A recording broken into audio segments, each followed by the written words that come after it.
बिस्मिल्लाहिर्रहमानिर्रहीम अस्सलाम वालेकुम। हम आगाज़ करने जा रहे हैं कैंटा पब्लिशर क्लास 10th मैथ के चैप्टर नंबर 13 का, जो बिलोंग करता है डोमेन स्टैटिस्टिक्स से। इससे पहले जो दूसरी reference book can be app, उसका चैप्टर नंबर 12 जो इसी डोमेन से बिलोंग करता है, उसको ऑलरेडी हम सॉल्व कर चुके हैं। उसका लिंक इंशाल्लाह आपको डिस्क्रिप्शन में मिल जाएगा। आज के इस लेक्चर में हमने इसकी जो पहली एक्सरसाइज है चैप्टर 13 की 13.1 उसको सॉल्व करना है। और इसमें जिन दो SLOs को फेडरल बोर्ड के हमने कवर करना है, उनके मुताबिक हमने सीखना है कि क्यूमुलेटिव फ्रिक्वेंसी टेबल क्या होता है और क्यूमुलेटिव फ्रिक्वेंसी पॉलीगॉन और ओजाइव को हम किस तरह ड्रा करते हैं। फिर उसी क्यूमुलेटिव फ्रिक्वेंसी पॉलीगॉन और ओजाइव की मदद से किस तरह मीडियन, क्वार्टाइल, डेसाइल या परसेंटाइल वगैरह फाइंड कर सकते हैं। ये काम ऑलरेडी हम एक्सरसाइज 12.1 NBF की उसमें कर चुके हैं। ठीक है, ये काम हम सीख चुके हैं। काफ़ी ज़्यादा क्वेश्चन थे उनमें जिनमें हमने प्रैक्टिस भी की। तो फिर इस एक्सरसाइज को करवाने का क्या मकसद है, उसकी दो वजूहत हो सकती हैं। पहली वजह कि आपका जो फेडरल बोर्ड का मॉडल पेपर है उसमें long question cumulative frequency polygon के टॉपिक के ऊपर है, तो काफ़ी ज़्यादा चांसेस है कि आपको फाइनल पेपर में इसी टॉपिक के ऊपर दोबारा लॉन्ग क्वेश्चन दे दिया जाए, तो आपको ये एक्स्ट्रा क्वेश्चन मिल जाएंगे प्रैक्टिस के लिए। दूसरी जो मेन वजह है कि जब हमने 12.1 NBF की सॉल्व की है, उसमें तकरीबन सारे ही क्वेश्चन ऐसे थे जिनमें ग्रुप डाटा हमें गिवन था, यानी टेबल की फॉर्म में डाटा गिवन था और उसकी मदद से हम ये सारा काम कर रहे थे। लेकिन आप देखेंगे इस एक्सरसाइज में सारे क्वेश्चन अनग्रुप डाटा, यानी हर क्वेश्चन में अनग्रुप डाटा हमें गिवन है। तो अनग्रुप डाटा को पहले हमने ग्रुप डाटा में कन्वर्ट करना है और फिर ये ड्रा करना है। और SLOs में कहीं पे भी नहीं लिखा कि आपको पेपर में ग्रुप डाटा ही दिया जाएगा, अनग्रुप डाटा भी दिया जा सकता है। तो इससे ये होगा कि आपकी प्रैक्टिस तो हो जाएगी कि अगर वैसे चांसेस तो कम है, लेकिन अगर आपको अनग्रुप डाटा वो दे देता है पेपर में, तो आप उसको ग्रुप डाटा में पहले कन्वर्ट करके ईजिली आगे फ्रिक्वेंसी पॉलीगॉन और ओजाइव ड्रा कर सकेंगे। ठीक है, अब basic concept frequency polygon, ogive, quartiles, deciles वगैरह ये हम 12.1 NBF की में ले चुके हैं। जिन्होंने तो वो मतलब कि एक्सरसाइज की हुई है या वो लेक्चर लिया हुआ है, उनको तो ये बेसिक कॉन्सेप्ट ऑलरेडी पता होंगे, तो वो आगे जो बेसिक कॉन्सेप्ट का पार्ट है ना इस वीडियो में, उसको स्किप कर सकते हैं। लेकिन ऐसे स्टूडेंट जो सिर्फ कैन-टैब को ही फॉलो कर रहे हैं, उनके लिए मैं उसी एक्सरसाइज में से जो पार्ट है बेसिक कॉन्सेप्ट का, वो इस वीडियो के साथ अटैच कर दूंगा, तो आप उसको देख लीजिएगा ताकि आपको पहले जो बेसिक कॉन्सेप्ट है वो क्लियर हो, फिर हम क्वेश्चन सॉल्व करेंगे तो आपके लिए आसानी रहेगी। ठीक है, तो अभी मैं बेसिक पार्ट जो बेसिक कॉन्सेप्ट का पार्ट है वो अटैच कर रहा हूँ। फिर इसके बाद वीडियो की डिस्क्रिप्शन में टाइम कोर्स मौजूद है, जिनको बेसिक कॉन्सेप्ट का पता है वो डायरेक्टली क्वेश्चन 1 पे जा सकते हैं। तो सबसे पहले तो हमें रिकॉल करना होगा कि क्लास इंटरवल या क्लास लिमिट्स क्या होती हैं। देखें, ये मैं एक डाटा लिखता हूँ रैंडमली। फ़र्ज़ किया कि क्लास टेस्ट हुआ है 20 मार्क्स का, उसमें ये समझ लें स्टूडेंट्स के मार्क्स हैं डिफरेंट, रैंडमली मैंने लिखे हैं। तो ऐसे डाटे को हम क्या कहते हैं, अनग्रुप डाटा, कि ये अनग्रुप डाटा के रैंडमली डिस्क्रीट वैल्यूज़ हमने लिखी हुई हैं। अब अगर इसी को मैं ग्रुप डाटा बनाऊं, यानी कि कुछ ग्रुप्स बना लूँ छोटे छोटे, कि फ़र्ज़ किया कि 1 से लेके 5 मार्क्स तक जो स्टूडेंट्स हैं जिनके 1 से लेके 5 मार्क्स तक आए हैं वो कितने हैं, वो 6 है। फ्रिक्वेंसी का मतलब भी यही होता है, तो ताद्दुद इसे उर्दू में कहते हैं। ठीक है, इसी तरह 6 से लेकर 10 तक जिनके मार्क्स आए हैं वो भी 6 स्टूडेंट्स हैं। 11 से लेकर 15 तक जिनके मार्क्स आए हैं वो 3 स्टूडेंट्स हैं। 16 से लेकर 20 तक जो मार्क्स आए हैं वो 5 स्टूडेंट्स हैं।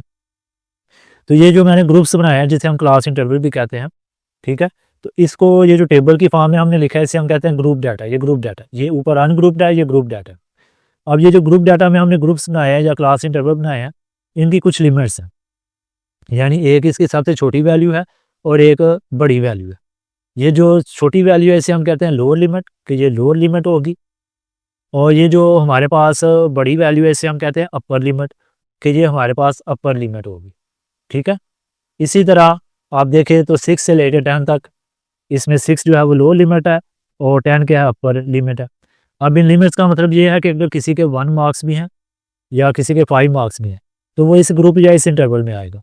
ठीक है, इसके अलावा इनके दरमियान जो मार्क्स हैं 2, 3, 4 वो भी इस इंटरवल में आएंगे। इसका मतलब है ये जो लोअर लिमिट है और जो अपर लिमिट है ये इस इंटरवल में शामिल है, इस ग्रुप में शामिल है। अब आप देखें, बाज़ दफ़ा हमारे पास डाटा कुछ ऐसा भी होता है जिसमें कुछ डेसिमल वैल्यूज़ हैं।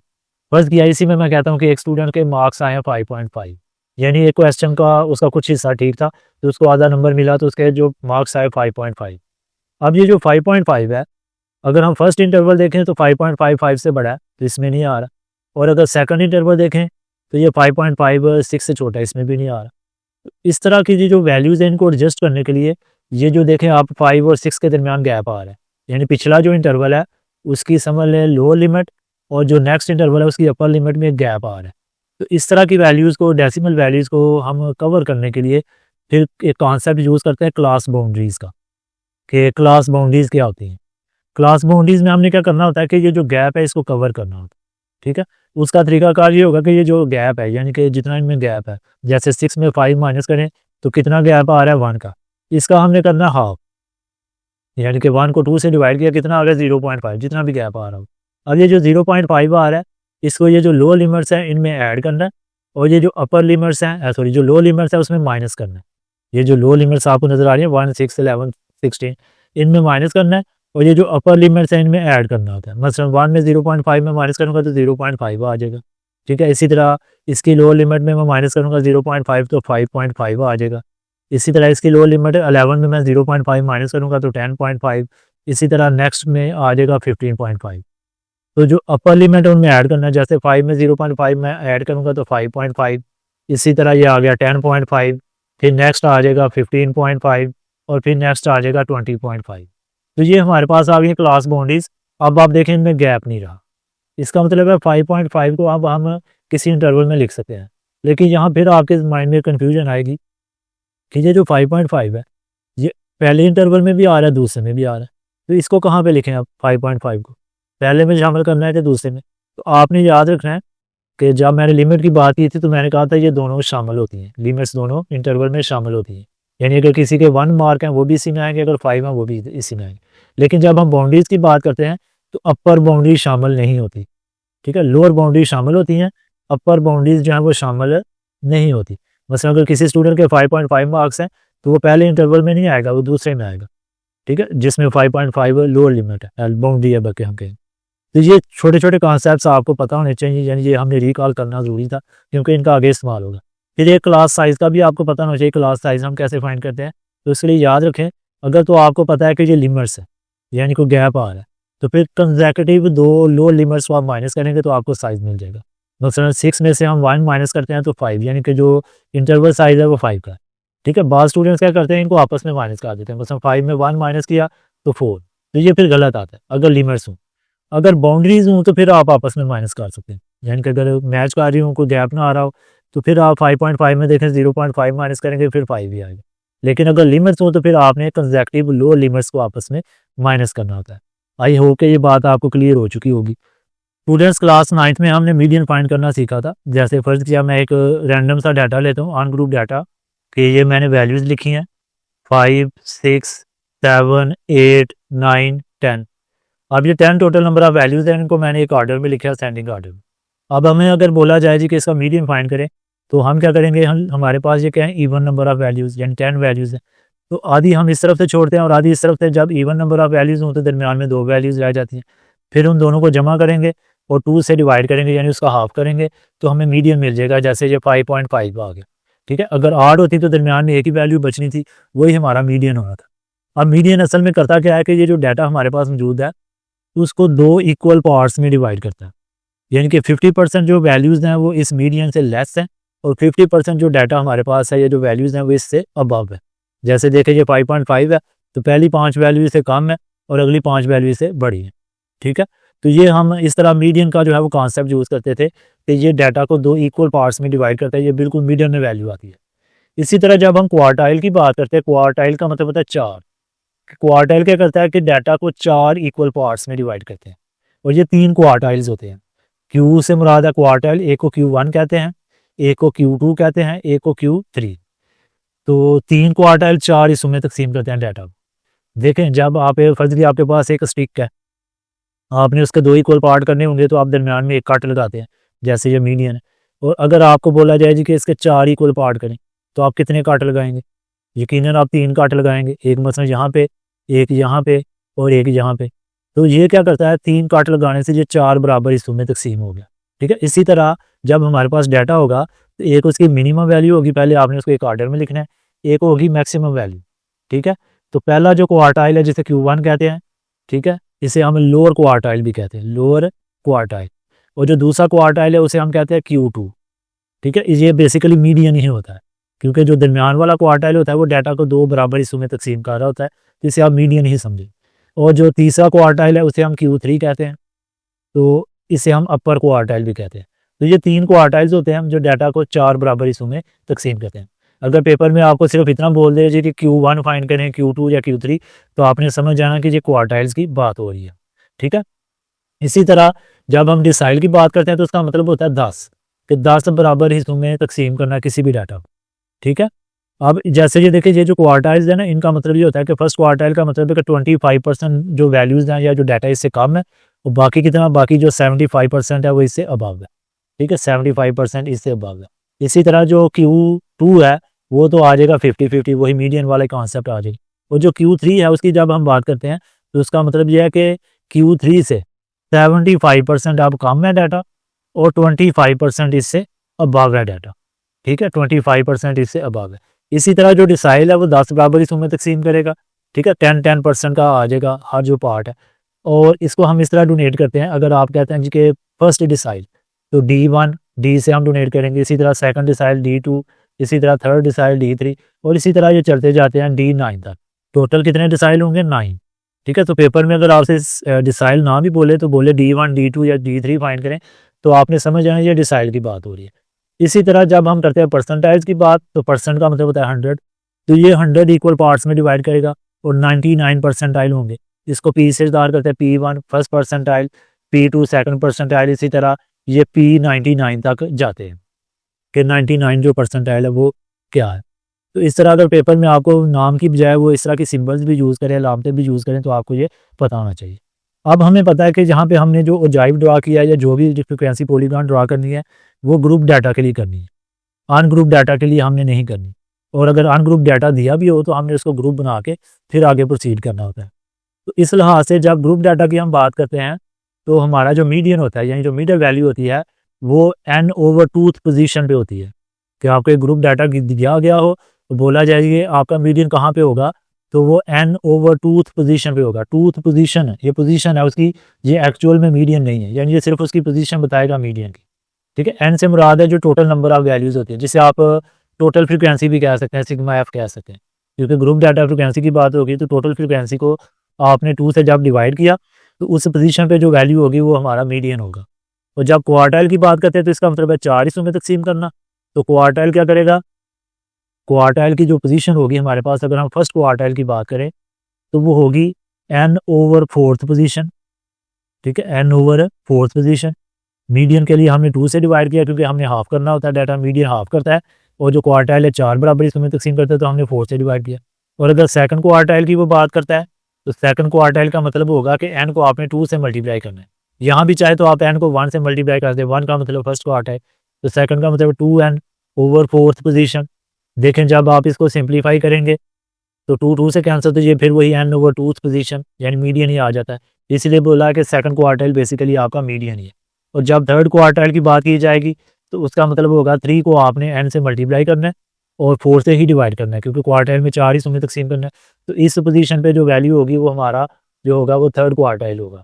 ठीक है, इसी तरह जब हम डिसाइल की बात करेंगे तो डिसाइल में क्या आ जाएगा, अगर फर्स्ट डिसाइल की बात करते हैं तो डिसाइल का मतलब है 10 बराबर हिस्सों में तकसीम करना। तो आपने n को 1 से ज़रब दी क्योंकि फर्स्ट डिसाइल है, और 10 से डिवाइड करना है।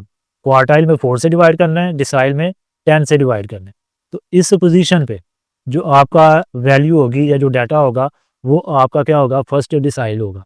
इसी तरह सेकंड की अगर वो बात करेगा तो आपने 2 से मल्टीप्लाई कर देना, उसी तरह 2n/10 डिवाइड 10 से ही करना है, और ये आपके पास सेकंड डिसाइल होगा। जब आप फिफ्थ पे जाएंगे तो फिफ्थ में देखेंगे जो फिफ्थ डिसाइल होता है बेसिकली वो मीडियन ही होता है, क्योंकि जब आप 5 को n से मल्टीप्लाई करके 10 से डिवाइड करेंगे और इसको जब आप सिंप्लीफाई करते हैं तो आप देखेंगे कि n/2 वही मीडियन वाला ही फार्मूला आ जाता है। इसी तरह परसेंटाइल में आपने क्या करना है, अगर फर्स्ट परसेंटाइल की हम बात करें तो उसमें आपने डिवाइड करना है 100 से, आप क्योंकि परसेंटाइल का मतलब होता है 100, तो अब 100 से डिवाइड करेंगे। अगर फर्स्ट परसेंटाइल है 1n और इस पोजीशन पे जो आपके पास वैल्यू होगी ना वो आपका फर्स्ट परसेंटाइल होगा। ठीक है, आपने याद रखना है ये पोजीशन बताएगा, एक्चुअल वैल्यू या एक्चुअल आंसर नहीं बताएगा। तो इस तरह हम जब ग्रुप डाटा हमें गिवन होगा तो हम पहले लोकेशन मालूम करेंगे। मसलन आपसे पूछता है जी फर्स्ट डिसाइल फाइंड करें, तो आप इन फार्मूलों को यूज़ करके उसकी लोकेशन को मालूम करेंगे और फिर ग्राफ को यूज़ करते हुए उस लोकेशन की मदद से एक्चुअल वैल्यू फाइंड करेंगे। क्वेश्चन नंबर 1 की स्टेटमेंट है, for each of the following data sets नीचे आपको 3 डाटा सेट गिवन है, ए पार्ट, बी पार्ट और सी पार्ट में, तीनों डिफरेंट डाटा सेट्स हैं। Make sure that the data is ordered. पहले तो आपने इस बात की यकीन दहानी करनी है कि डाटा हमारा ऑर्डर्ड फॉर्म में हो। जैसे ऑर्डर फॉर्म से क्या मुराद है कि सबसे छोटी वैल्यू पहले, फिर उससे बड़ी, फिर उससे बड़ी और एंड पे सबसे बड़ी। इसे कहते हैं असेंडिंग ऑर्डर। या इसका रिवर्स भी हो सकता है कि पहले सबसे बड़ी, फिर उससे छोटी और एंड पे सबसे छोटी, उसे कहते हैं डिसेंडिंग ऑर्डर। तो दोनों तरह से डाटा आप लिख सकते हैं। जैसे फर्स्ट पार्ट में तो देखें ऑलरेडी ऑर्डर फॉर्म में, लेकिन सेकंड एंड थर्ड पार्ट में ऑर्डर फॉर्म में नहीं है, पहले आपने इसको कन्वर्ट करना। उसके बाद फाइंड करना, हमने फाइंड क्या करना है कि मीडियन, जो कि हमने क्लास 9th में भी सीखा था मीडियन फाइंड करना। और आपको याद होगा कि मीडियन फाइंड करने से पहले हम डाटा को एक ऑर्डर फॉर्म में लिखते थे। फिर अपर एंड लोअर क्वार्टाइल्स वो फाइंड करने हैं। ये हमें अनग्रुप डाटा गिवन है, इनका अपर एंड लोअर क्वार्टाइल कैसे फाइंड करते हैं वो हम सीखेंगे। फिर रेंज फाइंड करने को बोला जा रहा है, और इसी तरह इंटर क्वार्टाइल रेंज भी फाइंड करने को बोला जा रहा है। तो देखिए मैं आपको 2 पार्ट करवाऊंगा, एक पार्ट ऑड डाटा के साथ और एक इवन डाटा के साथ, क्योंकि दोनों का मेथड थोड़ा सा फ़र्क आता है, ठीक है, ताकि आपको दोनों किस्म के डाटा के लिए ये फाइंड करना जो है वो आ जाए। उसके बाद जो थर्ड पार्ट है इंशाल्लाह आप खुद अटैम्प्ट कर लेंगे। तो पहले तो पार्ट ए को हम करेंगे। तो इसमें आपको पता है कि डाटा जैसे मैंने बताया ऑलरेडी ऑर्डर फॉर्म में है, तो इसको आपने ऑर्डर फॉर्म में उसी तरह जैसे गिवन है ना वो लिख लेना। अब मीडियन फाइंड करने के 2 मेथड हैं, एक है डायरेक्ट मेथड और दूसरा है बाय फार्मूला। अब डायरेक्ट मेथड क्या है पहले हम उसको डिस्कस करेंगे। इसी तरह क्वार्टाइल्स फाइंड करने का भी डायरेक्ट मेथड है, ठीक है। पहले मैं डायरेक्ट मेथड से आपको ये करवाऊंगा, फिर फार्मूला से भी इंशाल्लाह आपको करवा दूंगा, ताकि दोनों मेथड में आपको फ़र्क जो है वो पता चल जाए। फिर जो मेथड आपको आसान लगे आप उसको अपना सकते हैं। देखिए मीडियन फाइंड करने के लिए अगर हम डायरेक्ट मेथड की बात करें तो पहले तो आपने नंबर ऑफ़ वैल्यूज़ काउंट करनी है कि हैं कितनी। जब हम इनको काउंट करते हैं तो ये बनती हैं 23। उसके बाद फिर देखना है ये जो नंबर ऑफ़ वैल्यूज़ हैं ये इवन है कि ऑड, यानी ये जो नंबर आया हमारे पास टोटल ये इवन है कि ऑड। तो ये हमारे पास क्या है ऑड। और जब डाटा हो हमारे पास तो जो मीडियन होगा ना वो बिल्कुल दरमियान वाली वैल्यू होगी, ठीक है। यानी आधी वैल्यूज़ आप राइट साइड से छोड़ेंगे जो ग्रीन कलर में आपको नज़र आ रही हैं 11 वैल्यूज़, और 11 वैल्यूज़ आप लेफ्ट साइड से छोड़ेंगे जो ब्लू कलर में आपको नज़र आ रही हैं। तो दरमियान में सिर्फ एक ही वैल्यू बचती है जब नंबर ऑफ़ वैल्यूज़ टोटल आड हों, ताकदाद हों, ठीक है। तो फिर हम क्या कहते हैं कि जो दरमियान वाली वैल्यू है ना मीडियन मोस्ट, वो हमारा क्या है मीडियन। तो ये हमारे पास मीडियन आ गया, ये हमने डायरेक्टली फाइंड किया। इसी तरह क्वार्टाइल्स को भी हम डायरेक्टली फाइंड कर सकते हैं। अब क्वार्टाइल जैसा कि मैंने बताया कि एक होती है आपके पास मिनिमम वैल्यू, ठीक है, और एक होती है मैक्सिमम वैल्यू। अब मीडियन जैसा कि हमने फाइंड किया वो क्या होती है बिल्कुल दरमियान वाली वैल्यू, जिसे आप Q2 भी कह सकते हैं मीडियन, यानी ये सेकंड क्वार्टाइल है। अब देखें ये जो मीडियन है ना ये डाटा को 2 हाफ में 2 हिस्सों में तकसीम करता है। यानी आधी वैल्यूज़ इसके इस तरफ होती हैं, आधी वैल्यूज़ इससे छोटी होती हैं, आधी इससे बड़ी होती हैं। तो हम क्या करते हैं जो Q1 है ना यानी फर्स्ट क्वार्टाइल, लोअर क्वार्टाइल भी जिसे कहते हैं, वो मीडियन और मिनिमम वैल्यू के बिल्कुल दरमियान में आता है, यानी यहाँ पे आएगा Q1। तो हम कह सकते हैं जो नीचे वाला डाटा होता है यानी मीडियन के लेफ्ट साइड पे डाटा, ये उसका मीडियन होता है। अगर मैं इसको यहाँ से हटा दूँ, ऊपर वाले डाटा को अलहदा कर दूँ, तो जो नीचे वाला डाटा होगा वो उसका क्या होगा Q1 मीडियन होगा, ठीक है। तो बिल्कुल उसी तरह हम क्या करेंगे कि इसको निकाल देंगे, ये जो मीडियन है इसको हटा देंगे, एक्सक्लूड कर देंगे। ऊपर मैं लिख देता हूँ कि इसको आपने निकाल देना, एक्सक्लूड कर देना, इसको शामिल नहीं करना, ठीक है। और फिर क्या करना है जो नीचे वाला डाटा है ना उसको आपने लिख लेना है, लोअर हाफ ऑफ डाटा आप कह सकते हैं इसको, उसको लिखा जिस तरह आपने ऊपर मीडियन फाइंड किया था पूरे डाटा का। अब ये नीचे वाले यानी जो लोअर हाफ है इसका मीडियन फाइंड करेंगे, और वो जो मीडियन होगा वो हमारा क्या होगा Q1। यानी आप बिल्कुल दरमियान वाली वैल्यू ढूंढेंगे, 4 राइट साइड से छोड़ी 5 बल्कि, और 5 लेफ्ट साइड से, बिल्कुल ये दरमियान में आपके पास एक वैल्यू आएगी। तो ये आपका क्वार्टाइल 1 होगा, फर्स्ट क्वार्टाइल, यानी ये भी डायरेक्ट मेथड से हमने फाइंड कर लिया। इसी तरह जो Q3 है अपर क्वार्टाइल, वो क्या होगा कि मीडियन और मैक्सिमम वैल्यू के बिल्कुल दरमियान में होगा, ठीक है। यहाँ पे इसको हम कह सकते हैं Q3, या दूसरे अल्फाज में कह लें कि ये जो ऊपर वाला डाटा है मीडियन से, इसका ये मीडियन है ऊपर वाले डाटा का। तो बिल्कुल उसी तरह आप जो ऊपर वाला डाटा है मीडियन को निकाल के ऊपर वाला डाटा लिखेंगे, ठीक है, और उसका बिल्कुल जिस तरह पूरे डाटा का मीडियन फाइंड किया उसी तरह इसका मीडियन फाइंड करेंगे, जो कि बिल्कुल दरमियान वाली वैल्यू होगी। हमारे पास क्या आ रही है 7, ठीक है। तो ये हमारा क्या होगा Q3 यानी अपर क्वार्टाइल। तो ये बड़ी आसानी से हमने मीडियन, Q1 और Q3 फाइंड कर लिया। ये है डायरेक्ट मेथड। अगर हम फार्मूला से करें तो थोड़ा लंबा हो जाता है, फार्मूला का वैसे मैं आपको बता देता हूँ कि वो कैसे करना है। तो उसके लिए देखें अगर तो आपके पास नंबर ऑफ़ वैल्यू जैसे हमने बात की पहले के ऑड है, तो फिर फार्मूला और है, और अगर इवन हो तो फिर फार्मूला और है। अब चूँकि ये ऑड है, तो इसका फार्मूला क्या है कि आपने n+1/2 तो ऑब्जर्वेशन यानी ये पोजीशन बताएगा, ये फार्मूला पोजीशन बताएगा, ये बजाते खुद मीडियन ही होगा, किस पोजीशन पे आपका मीडियन है।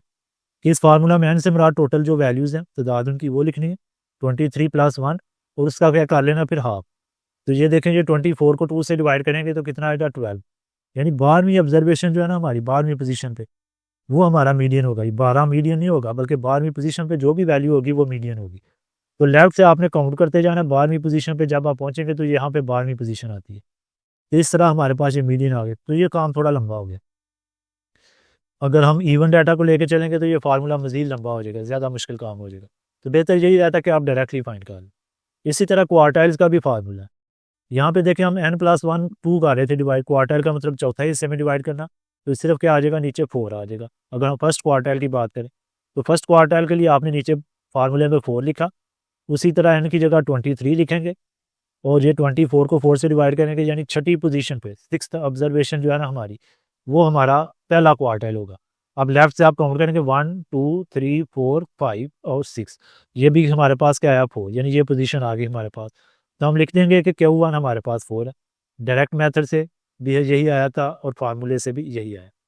इसी तरह जो हमारे पास थर्ड क्वार्टाइल उसमें चेंज क्या आएगा, फार्मूले में थर्ड है तो जितना भी क्वार्टाइल हो, जैसे सेकंड है तो 2 से मल्टीप्लाई कर दे, थर्ड है तो 3 से आपने मल्टीप्लाई कर देना है इसको इसी फार्मूला में। अब उसी तरह n की जगह आप 24 लिखेंगे, 24 टोटल आएगा, तो 24 को 6 से डिवाइड करेंगे, 3 से मल्टीप्लाई हो गया 18, यानी कि जो हमारे पास 18th ऑब्जर्वेशन है ना वहाँ पे हमारा Q3 होगा। तो आप काउंट करते जाएंगे, यहाँ पे 12 13 14 15 16 17 18, यानी ये 7 आ रहा है हमारे पास 18वीं पोजीशन पे, यही हमारा अपर क्वार्टाइल है। तो देखें फार्मूला से थोड़ा काम लंबा हो गया, बेहतर यही है कि आप डायरेक्ट मेथड यूज़ करें। उसके बाद कहता है जी रेंज फाइंड करेंगे। अब रेंज का मतलब होता है कि मैक्सिमम वैल्यू में से आपने जो सबसे मिनिमम वैल्यू है उसको माइनस करना, यानी सबसे बड़ी में से सबसे छोटी को माइनस करना, ठीक है। तो हम लिखेंगे रेंज हमारे पास है जी, सबसे बड़ी वैल्यू क्या है 9 क्योंकि ऑलरेडी जो ऑर्डर फॉर्म में, तो सबसे छोटी 2 उसको माइनस करेंगे तो क्या आ गई 7। इसी तरह इंटर क्वार्टाइल रेंज इसे शॉर्ट फॉर्म में IQR कहते हैं। इसमें हमने जो अपर क्वार्टाइल है ना उसमें से लोअर क्वार्टाइल को माइनस करना होता है। तो IQR इंटर क्वार्टाइल रेंज का मतलब है Q3 माइनस Q1, Q3 7 है, Q1 4 है, इनको जब माइनस करेंगे तो 3 आ रही। तो ये चारों काम हमने कर ली। अब हम देख लेते हैं इसका एक सेकंड पार्ट भी, जिसमें हमारे पास क्या है data values even. B part में अगर हम देखें तो डाटा हमारे पास उसी तरह ऑर्डर फॉर्म में है, यानी सबसे पहले छोटी वैल्यू है, फिर इसी तरह तरतीब से वैल्यूज़ बढ़ रही हैं और सबसे एंड पे सबसे बड़ी वैल्यू है। लेकिन इसमें और पहले पार्ट में ये फ़र्क है कि वहाँ हमारे पास जो नंबर ऑफ़ वैल्यूज़ थी वो ऑड थी, यहाँ पे नंबर ऑफ़ वैल्यूज़ क्या है इवन है। जब हम इनको काउंट करेंगे तो इनकी जो टोटल तादाद बनती है ना वो 20 बनती है। यानी अगर हम लिखें तो n हमारे पास है 20, ठीक है, और 20 क्या है, एक इवन नंबर है। अब इवन नंबर में क्या चेंज आएगा पिछले क्वेश्चन से और इस क्वेश्चन में, तो थोड़ा सा चेंज आएगा डायरेक्ट मेथड में भी और फार्मूला वाले मेथड में भी। अब डायरेक्ट मेथड में देखें क्या चेंज आता है मीडियन फाइंड करने के लिए, कि आपने जब आधी लेफ्ट साइड से छोड़नी है तो आधी राइट साइड से, तो दरमियान में कुछ भी नहीं बचना। तो फिर आपने क्या करना है, एक वैल्यू कम छोड़नी है, जैसे टोटल 20 है ना, तो 9 राइट साइड से छोड़ी, 9 लेफ्ट साइड से, तो दरमियान में आपके पास यहाँ पे 2 वैल्यू फिर बचेंगे। पिछले पार्ट में क्या था, एक वैल्यू बच रही थी जब हमारे पास ऑड नंबर ऑफ वैल्यूज़ थी। अब ये दोनों तो ज़ाहिर है मीडियन ही होंगे, आपने क्या करना है दोनों की एवरेज निकालनी, दोनों को जमा करके 2 से तकसीम करना है तो आपको मीडियन मिल जाएगा। तो 18 + 18 36, इसका जब आप हाफ करेंगे तो 18 ही आएगा। उसके बाद क्वार्टाइल फाइंड करने हैं, तो क्वार्टाइल में आप देखें क्या चेंज आ रहा है।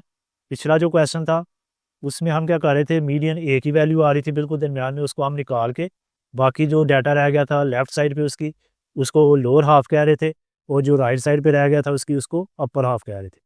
अब यहाँ पे चूंकि 2 वैल्यूज़ हैं तो दोनों वैल्यूज़ को हम नहीं निकाल सकते, हमने क्या करना है इन दोनों को शामिल कर लेना, ठीक है। यहाँ पे निकालना नहीं है मीडियन को, क्या करना है बल्कि शामिल कर लेना। यानी अब ये आपका लोअर हाफ है सारा ब्लू कलर में, और ये आपका जो ग्रीन कलर में है ये क्या है, अपर हाफ। तो लोअर हाफ डाटा इस सारे का सारा आपने लेना। तो ये lower half of the data आप लिखेंगे, ठीक है, उसी तरतीब के साथ जैसे लिखा हुआ है। अब जिस तरह आपने ऊपर मीडियन फाइंड किया इसी तरह इसका मीडियन फाइंड करेंगे जो आपका फर्स्ट क्वार्टाइल होगा। अब यहाँ पे देखें तो ये कितनी वैल्यूज़ हैं 10, तो ये क्या है इवन नंबर है, तो इसका मतलब है बिल्कुल ऊपर वाले प्रोसीजर की तरह आप इसका मीडियन फाइंड करेंगे। तो यहाँ पे भी चूँकि इवन है तो दरमियान में दो ही वैल्यूज़ आपके पास बचेंगी 15 और 15, और इनकी आपने क्या निकाल लेनी है एवरेज, यानी कि 15 प्लस 15 कितना आता है 30, 30 का जब आप हाफ करेंगे तो कितना आ जाएगा 15 ही आ जाएगा। इसी तरह अपर हाफ ऑफ डाटा को आप लिखेंगे और उसमें आप उसी तरतीब से जैसे लिखा हुआ है सारे को लिख लेंगे, और इसमें भी चूँकि ये हमारे पास 10 वैल्यूज़ हैं तो दरमियान में दो ही वैल्यू बचेंगी 19 और 20, और उनको करेंगे आप जमा और 2 से तकसीम करेंगे, यानी 39 को 2 से तकसीम करेंगे तो 19.5, ये अपर क्वार्टाइल आ गया। अच्छा, ये ज़रूरी नहीं है कि आपके पास अगर इवन डाटा है तो लोअर हाफ ऑफ डाटा भी इवन ही आएगा और अपर भी इवन आएगा, ये चेंज आ सकता है। फ़र्ज़ के यही अगर 20 की बजाय हमारे पास टोटल वैल्यूज़ होती 22, ठीक है, तो फिर लोअर कितना आना था 11 और अपर कितना आना था वो भी 11, तो फिर ऑड नंबर के हिसाब से आपने इनके यानी कि मीडियन जो कि फर्स्ट क्वार्टाइल है और थर्ड क्वार्टाइल है वो फाइंड करने से दरमियान में एक एक वैल्यू बचनी थी, ठीक है।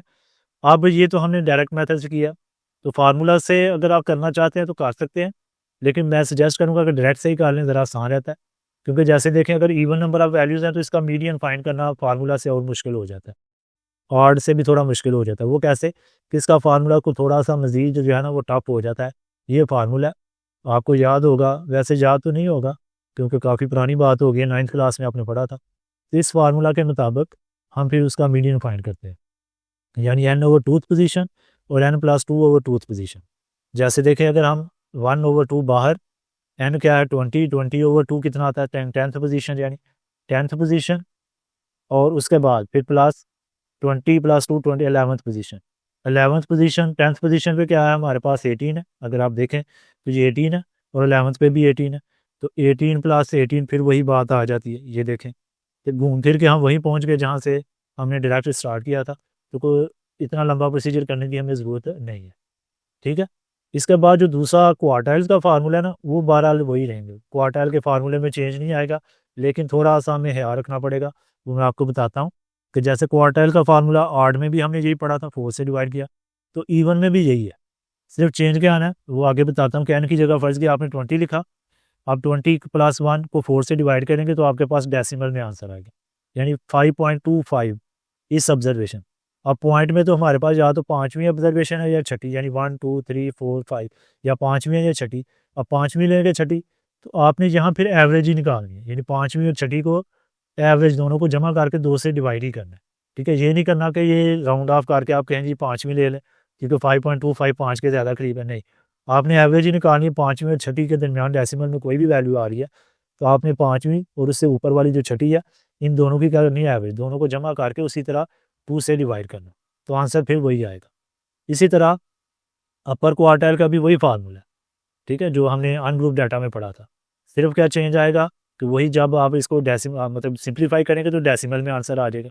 20 प्लस 1 21 को 3 से डिवाइड करेंगे तो 63, अब 63 की जब आप डेसिमल में कन्वर्ट करेंगे तो 15.75, तो ये 15वीं और 16वीं, यानी 15वीं जो होल नंबर है इसका और उससे आगे वाली आपने ले लेनी है, तो 15वीं 16वीं आप देखेंगे तो 19 और 20 ही आएगा आपके पास। तो इसी तरह इन दोनों को ऐड करके उसका फिर आपने हाफ कर लेना है, तो ये आपके पास, अच्छा सॉरी यहाँ पे, हाँ ठीक है, इसका हाफ कर लेना, यानी एवरेज निकालनी है इनकी, ये ना हो कि यहाँ भी आप 4 से डिवाइड कर लें, ठीक है, यानी कि जो 5वीं छठी की एवरेज निकाली हो यहाँ भी 5वीं और छठी की एवरेज निकाली, तो ये आपके पास अपर क्वार्टाइल आए। ये फार्मूले में थोड़ा सा चेंज आता है इवन में, वो मैंने आपको एक्सप्लेन कर दी। अब इसकी रेंज कैसे फाइंड करनी है, मिनिमम वैल्यू देखें 10 और मैक्सिमम 24, इन दोनों का डिफरेंस ले लें तो रेंज आ जाएगी 14। इसी तरह IQR इंटर क्वार्टाइल रेंज, तो IQR के लिए Q3 माइनस Q1 करेंगे, अपर क्वार्टाइल जो हमने निकाला 19.5 और लोअर 15, इन दोनों का डिफरेंस लेंगे, फिर ये 4.5 आ रही। तो ये दो पार्ट मैंने करवा दिए, तीसरा आई होप कि आप खुद कर लेंगे। अब मूव करते हैं नेक्स्ट क्वेश्चन, क्वेश्चन नंबर 2 की तरफ। क्वेश्चन नंबर 2 की स्टेटमेंट है टाइम्स स्पेंट इन मिनट्स, कि टाइम जो मिनट्स में स्पेंड किया है, गुजारा है, बाय 20 पीपल 20 लोगों ने, वेटिंग इन अ क्यू एक लाइन में इंतज़ार करते हुए, एट अ बैंक किसी बैंक में फॉर अ टेलर, ठीक है, कि सर्विस लेने के लिए जो बैंक में आपको पता है बाज़ दफ़ा रश होता है, लाइन में खड़े होना पड़ता है, तो वो जो टाइम उन्होंने गुजारा, तो वो टाइम जहाँ पे लिखा हुआ है मिनट्स में, 20 लोगों का तो 20 ही वैल्यूज़ है हमारे पास। ये भी क्या है हमारे पास अनग्रुप डाटा है। फाइंड द मीडियन, आपने मीडियन फाइंड करना है, वेटिंग टाइम, यानी मीडियन वेटिंग टाइम कितना है, and the upper and lower quarters, तो अपर और लोअर क्वार्टर्स आपने फाइंड करने हैं, जैसे हमने पहले क्वेश्चन में 2 पार्ट्स में काम किया वही काम हमने यहाँ पे करना है। तो पहला काम तो आपने देखना है कि डाटा ऑर्डर फॉर्म में है कि नहीं। तो ये ऑर्डर फॉर्म में नहीं है तो आपने ज़रूर इसको ऑर्डर फॉर्म में पहले लिख लेना, यानी छोटी वैल्यू से बड़ी वैल्यू की तरफ आप लिखें। तो इसमें 3 वैल्यूज़ ऐसी हैं जो 0 है, यानी उनको ज़्यादा इंतज़ार नहीं करना पड़ा, जाते ही उनकी बारी आ गई, ठीक है, जाते ही नंबर लग गए। और कुछ ऐसे हैं जिनको 5 से 6 मिनट इंतज़ार करना पड़ा, तो इनको हमने एक तरतीब में लिख लिया। और मीडियन मैं यहाँ डायरेक्ट मेथड ही यूज़ करूँगा, फार्मूले की तरफ नहीं जाऊँगा। तो आपके पास पता है कि ये नंबर ऑफ़ वैल्यूज़ क्या है, इवन 20। तो फिर दरमियान में 2 वैल्यू बचेंगी, ठीक है। 9 आपने लेफ्ट साइड से छोड़ी, 9 राइट साइड से, तो दरमियान में कितनी वैल्यू बच रही है, 2। तो इन दोनों को आपने ऐड करना है और उनका क्या निकाल लेना, हाफ, यानी एवरेज निकाल लेनी है इनकी। जब 2 वैल्यूज़ बच रही हैं तो उनकी क्या निकालनी है, एवरेज। तो लिखेंगे median is equal to 2.2 plus 2.7/2। इनको जब आप ऐड करते हैं तो ये आ जाता है 4.9। 4.9 का हाफ करेंगे तो 2.45 मीडियन टाइम आ गया। आगे चाहे तो यूनिट भी लिखने के मिनट्स में, क्योंकि उसने बताया हुआ मिनट्स में, मिनट्स ही लिख दूँ क्योंकि इसको आप मिनिमम ना समझिएगा। उसके बाद फिर अब अपर क्वार्टाइल और लोअर क्वार्टाइल, पहले लोअर क्वार्टाइल फाइंड करते हैं। तो आपको बताया पीछे क्वेश्चन में कि जब लोअर क्वार्टाइल की बात आए तो इवन डाटा हो तो जो मतलब मीडियन है उसको आपने निकालना नहीं, एक्सक्लूड नहीं करना, बल्कि आधी वैल्यू जो छोटी हैं वो ले लेनी है, ठीक है। ये हमारा लोअर हाफ ऑफ डाटा होगा, इसको लिख लेना। और इसका जिस तरह पहले पार्ट में निकाला ना मीडियन, उसी तरह इसका अब मीडियन निकालना है। जो इसका मीडियन होगा वो हमारा क्या होगा, क्वार्टाइल 1। अब इधर से 4 मैं इधर से छोड़ता हूँ, 4 इधर से, तो दरमियान में मेरे पास कितनी वैल्यूज़ बच रही हैं, 2 वैल्यूज़ बच रही हैं, ठीक है। तो इनकी निकाल लेनी है आपने एवरेज, दोनों को उसी तरह ऐड करना, 1.4 प्लस 1.5, तो ये आ जाता है 2.9। उसका फिर हाफ करेंगे तो 1.45 आ जाएगा। ये लोअर क्वार्टाइल आ गया।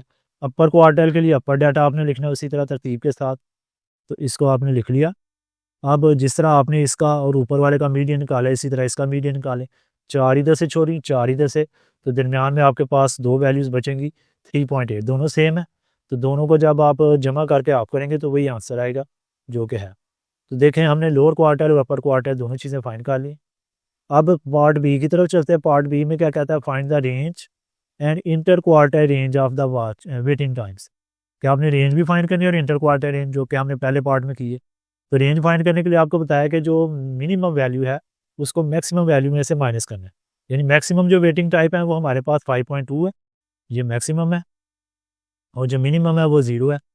तो लिहाजा हम क्या करेंगे, रेंज के लिए लिखेंगे 5.2 माइनस 0, तो कोई फ़र्क नहीं पड़ेगा, वही आंसर हमारे पास आ जाएगा। IQR इंटर क्वार्टाइल रेंज के लिए Q3 में से अपर क्वार्टाइल में से लोअर क्वार्टाइल को हमने माइनस करना है, तो आ जाएगा Q3 माइनस Q1। Q3 की जगह वैल्यू लिखें 3.8, Q1 की जगह 1.45, तो इनको जब आप माइनस करेंगे तो 2.35 आ गए। तो ये बी पार्ट भी क्लियर हो गया। इसके बाद सी पार्ट कहता है copy and complete the following statements. नीचे वाली स्टेटमेंट्स को आपने कंप्लीट करना है। 50% of the waiting times were greater than dash minutes.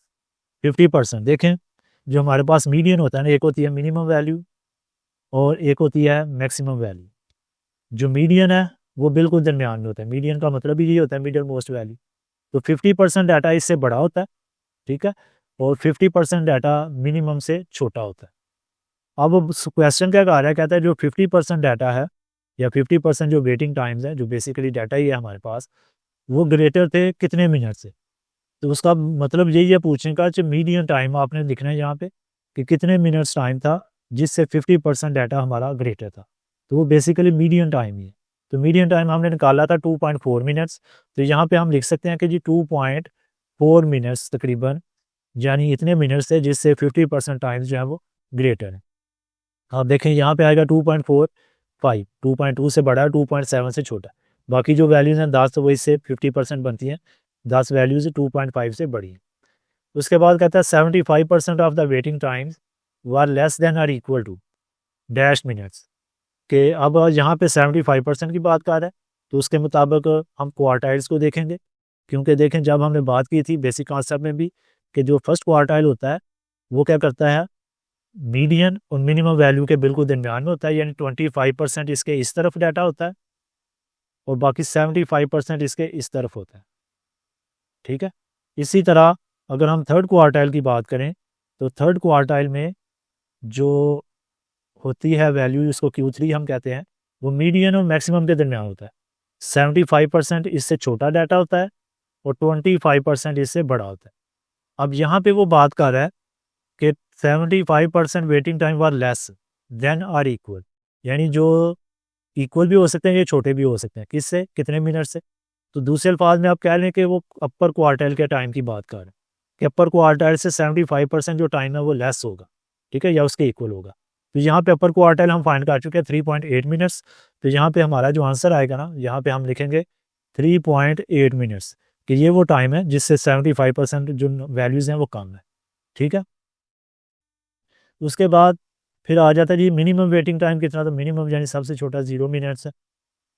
उसके बाद and the maximum waiting time कितना था, वो कितना था, सबसे बड़ी वैल्यू 5.2 है, 5.2 हम लिख सकते हैं।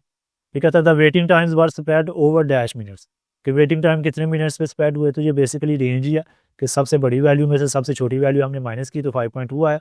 तो 5.2 मिनट्स के ऊपर ये स्प्रेड आउट है डाटा, कि 0 से लेके 5.2 मिनट्स तक इसमें वैल्यूज़ हैं। ना 5.2 से बड़ी है कोई, ना 0 से छोटी है। टाइम वैसे भी नेगेटिव नहीं होता।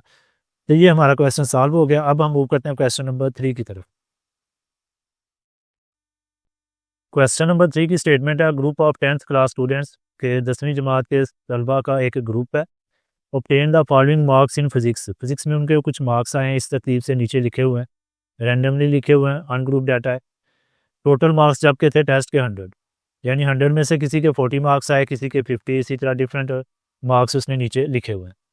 कहता है construct cumulative frequency distribution table, कि आपने क्या बनाना है, एक क्यूमुलेटिव फ्रीक्वेंसी डिस्ट्रीब्यूशन टेबल बनाना है where H is equal to 6, जहाँ एच क्या है 6 हो। अब एच से क्या मुराद है, एच का मतलब होता है इंटरवल साइज़, कि आपने ये जो अनग्रुप डाटा है ना, इसको पहले ग्रुप डाटा में कन्वर्ट करना है, जो कि आपने क्लास 9th में भी सीखा था, उसी की समझ रिवीजन होने लगी है कि इंटरवल साइज 6 का लेते हुए इसको पहले ग्रुप डाटा बनाना है।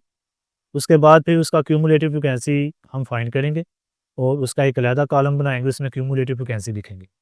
फिर कहता है आपने फाइंड क्वार्टाइल फ्रॉम ग्राफ, इसी जो डाटा आपने ग्रुप डाटा बनाया है इसका ग्राफ बनाना है, और ग्राफ बना के उसमें से फिर क्वार्टाइल्स, यानी कि जो लोअर क्वार्टाइल है, अपर है, इसी तरह मीडियन जिसे हम सेकंड क्वार्टाइल भी कहते हैं, वो फाइंड करने हैं।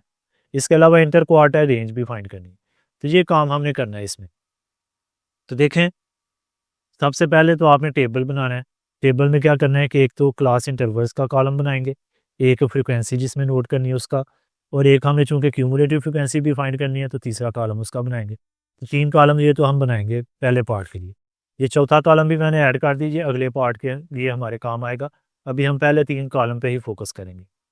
अब हमने क्लास इंटरवल्स बनाने हैं, तो कहीं से तो हमने स्टार्ट करना है। अब कहाँ से स्टार्ट करें, उसके लिए देखें सबसे जो छोटी वैल्यू होगी ना इस डाटा की, आपका स्टार्टिंग पॉइंट वो होगा। आपने इस पूरे डाटा में सबसे पहले सबसे जो छोटी वैल्यू है वो ढूंढनी है। तो मिनिमम वैल्यू हम ढूंढेंगे वो क्या है। तो इस पूरे डाटा में जो सबसे छोटी वैल्यू है वो 40 है, आप चेक कर सकते हैं। तो यहाँ से हम स्टार्ट करेंगे, ठीक है। उसके बाद फिर कहीं पे जाके हमने एंड भी करना है, क्योंकि हमें तो सिर्फ इंटरवल साइज़ का पता है, ये नहीं पता कि कितनी क्लासेस बनानी है। तो एंड करने के लिए आपने देखना है मैक्सिमम वैल्यू क्या कौन सी है इस डाटा में। तो मैक्सिमम वैल्यू आपको 80 नज़र आएगा, 80 से बड़ी कोई वैल्यू नहीं। तो हम लिख सकते हैं इधर रफली कि हमारे पास मैक्सिमम वैल्यू 80 है, यानी 40 से स्टार्ट करना है, एक्स का इंटरवल साइज रखते हुए 80 तक जाना है, ठीक है। तो पहली जो हमारी क्लास होगी इसकी जो लोअर लिमिट होगी वो हमारी मिनिमम वैल्यू होगी, यानी 40 आप लिखेंगे। उसके बाद इसकी लिखनी है अपर लिमिट, लेकिन उससे भी बेहतर ये होता है कि आप पहले सारी लोअर लिमिट्स लिख लें, कि जो इंटरवल साइज़ है ना वो जमा करते जाएँ तो लोअर लिमिट्स आती जाएंगी।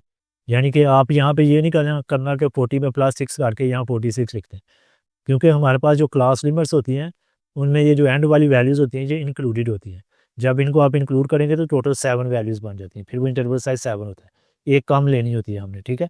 इसलिए बेहतर है गलती से बचने के लिए आप पहले लोअर लिमिट्स लिखें। 40 में 6 ऐड किया 46, फिर 6 ऐड किया 52, फिर 6 ऐड किया, फिर 6 ऐड किया, इसी तरह 6 ऐड करते जाएँ 76। आगे देखिए अगर मैं 6 ऐड करूँगा तो 82 आ जाएगा। हमारी मैक्सिमम वैल्यू 80 है, तो 82 से आगे फिर हमें कोई वैल्यू नहीं मिलेगी, इसलिए आगे हमें जाने की ज़रूरत नहीं है। यानी मैक्सिमम वैल्यू हमारा एंड पॉइंट बताएगी हमें, और मिनिमम वैल्यू स्टार्टिंग पॉइंट बताएगी। अब जैसा कि हम क्लास लिमिट्स लिख रहे हैं तो आपने ये 46 जो है ना इसमें से एक कम यहाँ पे 45 लिखते हैं, ठीक है। इसी तरह फिर 52 से एक कम यानी 51 लिखते हैं। और इसमें भी बेहतर ये है कि आप इसी तरह 6 सब ऐड करते जाएँ, यानी 45 में 6 ऐड किया 51, 57, 63, 69, 75 और 81। देखें ये जो लास्ट क्लास इंटरवल है इसमें हमारी जो मैक्सिमम वैल्यू वो कवर हो जाएगी। अब इनकी लिखनी है हमने फ्रिक्वेंसी, हर क्लास इंटरवल में कितनी वैल्यूज़ आ रही हैं, यानी 40 से 45 तक कितनी वैल्यू है इस डाटा में। तो उसके लिए एक तरीकाकार ये भी होता है कि आप एक एक्स्ट्रा कॉलम बनाएं टैली मार्क्स का। मसलन पहली वैल्यू आपने नोट की 40 है और 40 की इस क्लास इंटरवल में आ रही है इसमें, तो इसके सामने एक निशान लगा दिए, और बेहतर है कि इसके ऊपर भी छोटा सा निशान लगा दे ताकि आपको याद रहे कि ये वैल्यू मैंने काउंट कर ली है। उसके बाद है 50, तो 50 हमारे पास किस इंटरवल में आ रही है इसमें, तो इसके सामने ये एक छोटा सा निशान लगा दिया, और बेहतर है इसके ऊपर भी एक छोटा सा टिक मार्क लगा दें ताकि पता हो कि ये वैल्यू हमने काउंट कर ली है। फिर नेक्स्ट वैल्यू आ रही है 44 जो कि इसी टेबल में आ रही है, तो एक और इसके सामने निशान लगाया और इसके ऊपर टिक लगा दिया। फिर नेक्स्ट वैल्यू आ रही है 65 और ये इस इंटरवल में आ रही है, इसके सामने ये टैली मार्क लगा दिया। इसी तरह आप देखेंगे काफ़ी लंबा काम है, आप 1 बाय 1 सबको काउंट करते जाएंगे और निशान लगाते जाएंगे। एंड पे जितने जिस इंटरवल में निशान आ रहे हैं उतनी आप उसकी फ्रिक्वेंसी लिख देंगे। क्योंकि ये लंबा काम है इसलिए मैं इस पार्ट को स्किप कर रहा हूँ और जल्दी से मैं इनके जो हमारे पास यानी कि वैल्यूज़ आ रही हैं फ्रिक्वेंसी वो लिख देता हूँ ताकि टाइम की बचत हो। तो हम यहाँ पे लिखेंगे इसकी फ्रिक्वेंसी आएगी 7 6 6 7 5 3 एंड 1 6 सॉरी। तो जितनी जितनी वैल्यूज़ इनमें आ रही थी वो हमने यहाँ पे काउंट करके लिख दी। अब क्यूमुलेटिव फ्रिक्वेंसी में क्या करना है, उसमें थोड़ा सा चेंज ये आएगा कि पहला जो क्लास है ना उसकी जो क्यूमुलेटिव फ्रिक्वेंसी है वो वही होगी जो इसकी फ्रिक्वेंसी है, यानी 7 है, तो यही आपने 7 यहाँ पे लिख देना।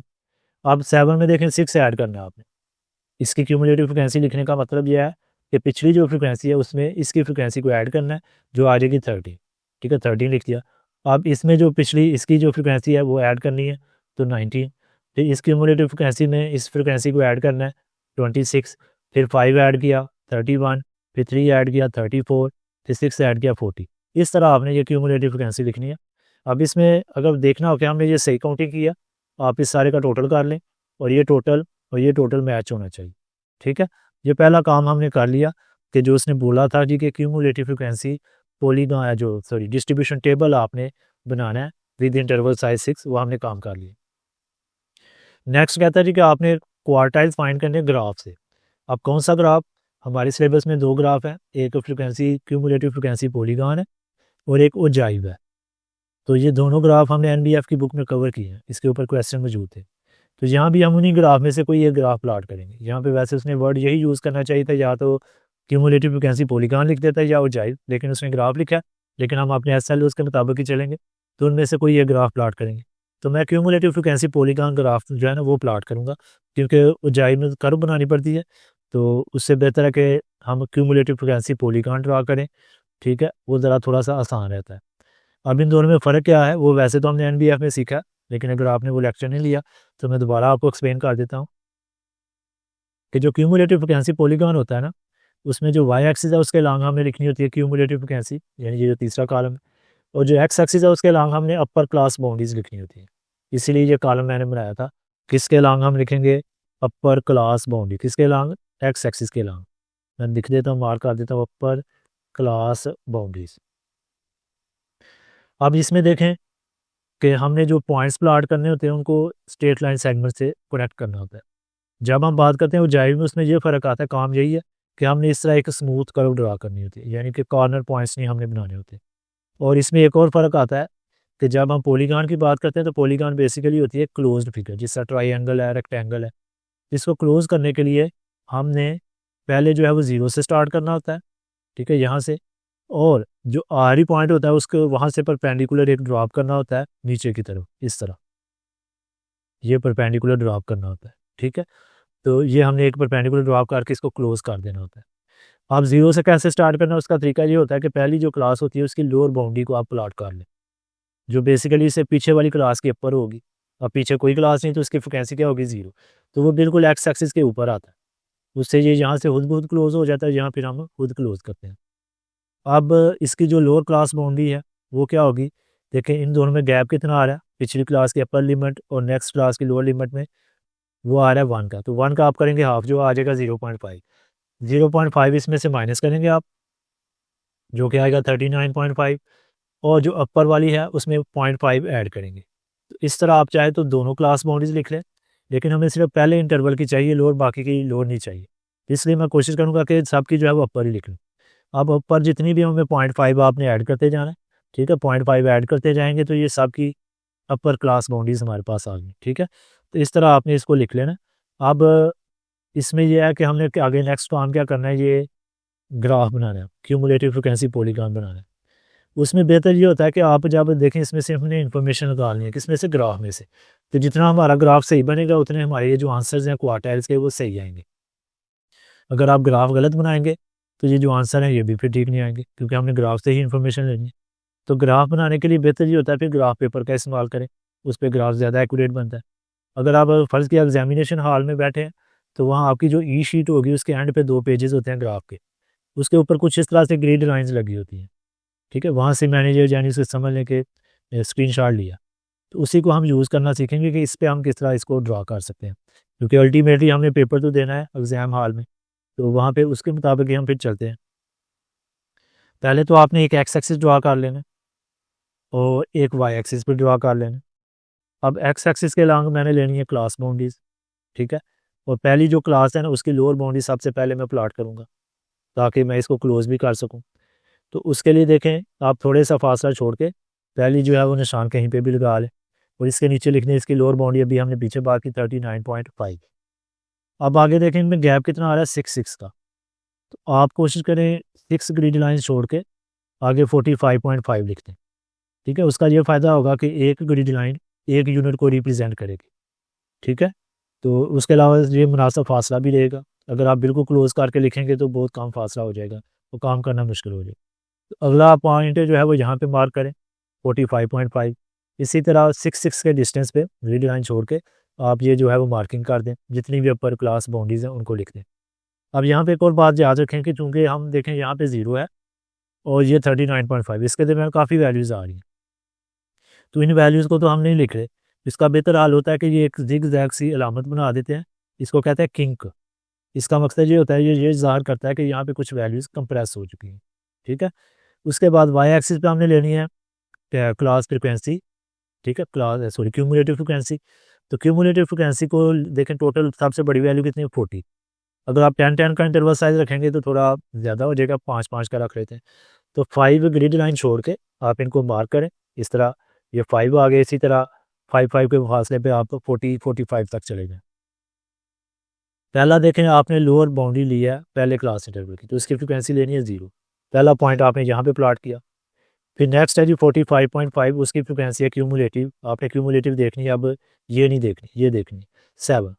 तो ये 5 है, 5 से 2 ग्रिड लाइन ऊपर चले जाएँ, क्योंकि एक ग्रिड लाइन जो है 1 यूनिट को रिप्रेजेंट कर रही है। अगर आप लिखना चाहें तो यहाँ स्केल भी लिख सकते हैं साथ, कि स्केल हम किस तरह ले रहे हैं, कि फ़र्ज़ किया एक्स एक्सिस पे हम लिख सकते हैं कि ईच, आप कह सकते हैं ईच ग्रिड लाइन जो है वो रिप्रेजेंट कर रही है, each grid line is equal to 1 unit, 1 unit को रिप्रेजेंट कर रही है।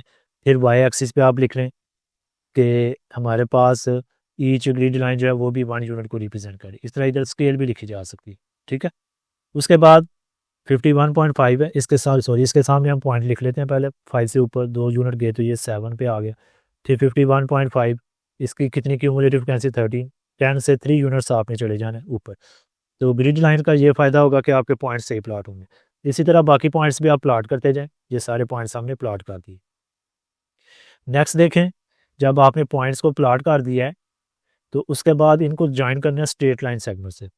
अगर तो होती और जाइब की बात, तो फिर आपने एक स्मूथ कर्व बिना पेंसिल उठाए कोशिश करिए, एक स्मूथ कर्व जिसमें कॉर्नर्स ना बने, वो बनानी थी। यहाँ आप स्केल यूज़ कर सकते हैं, स्केल की मदद से इनको आपस में इस तरह जॉइन करते जाएँ। ठीक है, तो ये आपका बन गया। अब चूँकि हमने इसको क्लोज़ भी करना है तो यहाँ पे परपेंडिकुलर भी नीचे ड्रॉप कर देना। तो ये आपका क्या आ गया क्यूमुलेटिव फ्रिक्वेंसी पॉलीगॉन। अगर वो जाइब होता तो ये हमने इसको क्लोज़ नहीं था करना। अब हमने फाइंड करने क्वार्टाइल्स। तो क्वार्टाइल्स फाइंड, जैसे हमने अनग्रुप डाटा में एक फार्मूला पढ़ा था कि पहले हम उसकी क्वार्टाइल की पोजीशन मालूम करते हैं कि किस पोजीशन पे हमारा क्वार्टाइल है।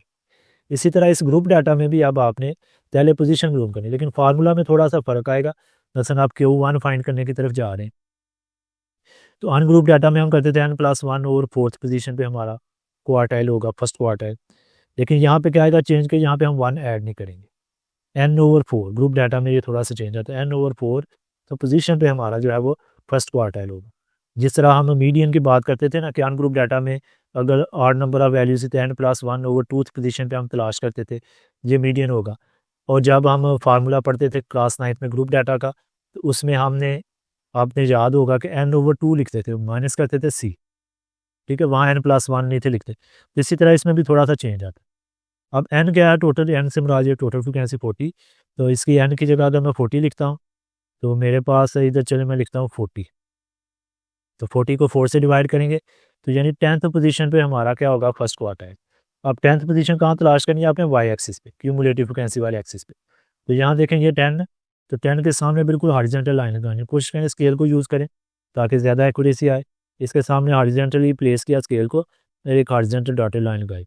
अब इसको यहाँ से हटा दिया, अब वर्टिकली नीचे एक मज़ीद स्केल की मदद से ये आपने डॉटेड लाइन लगानी है, कहाँ से, जहाँ पे ये जाके इस ग्राफ को कट कर ली। ठीक है जी, आपका इंपॉर्टेंट पॉइंट है। यहाँ से आप नीचे आए तो आपने अब लोकेशन ढूंढनी है कहाँ पे कट कर रही है एक्स एक्सिस को। तो देखें ये 45.5 था, 1 यूनिट का डिफरेंस था, 46.5, 47.5 और ये आ रहा है 48.5, यानी कि Q1 हमारे पास आ गया 48.5। ठीक है, इसको आपने याद रखना है। उसके बाद अब Q2 बेसिकली क्या है, मीडियन। तो मीडियन फाइंड करने के लिए पहले हमने उसकी पोजीशन तलाश करनी है।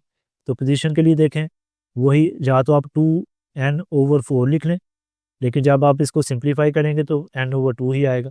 ठीक है, तो n/2 पोजीशन पे हमारा मीडियन होगा। तो n/2 से मुराद है कि n टोटल 40 है, 40 को 2 से डिवाइड करें तो कितना आ जाता है हमारे पास, 20 आ जाता है, यानी इस पोजीशन पे हमारा मीडियन है। अब 20 उसी तरह वाई एक्सिस पे देखेंगे, तो वाई एक्सिस पे देखें तो इसके अलावा आपने हॉरिजॉन्टल लाइन सेगमेंट ड्रा करना है।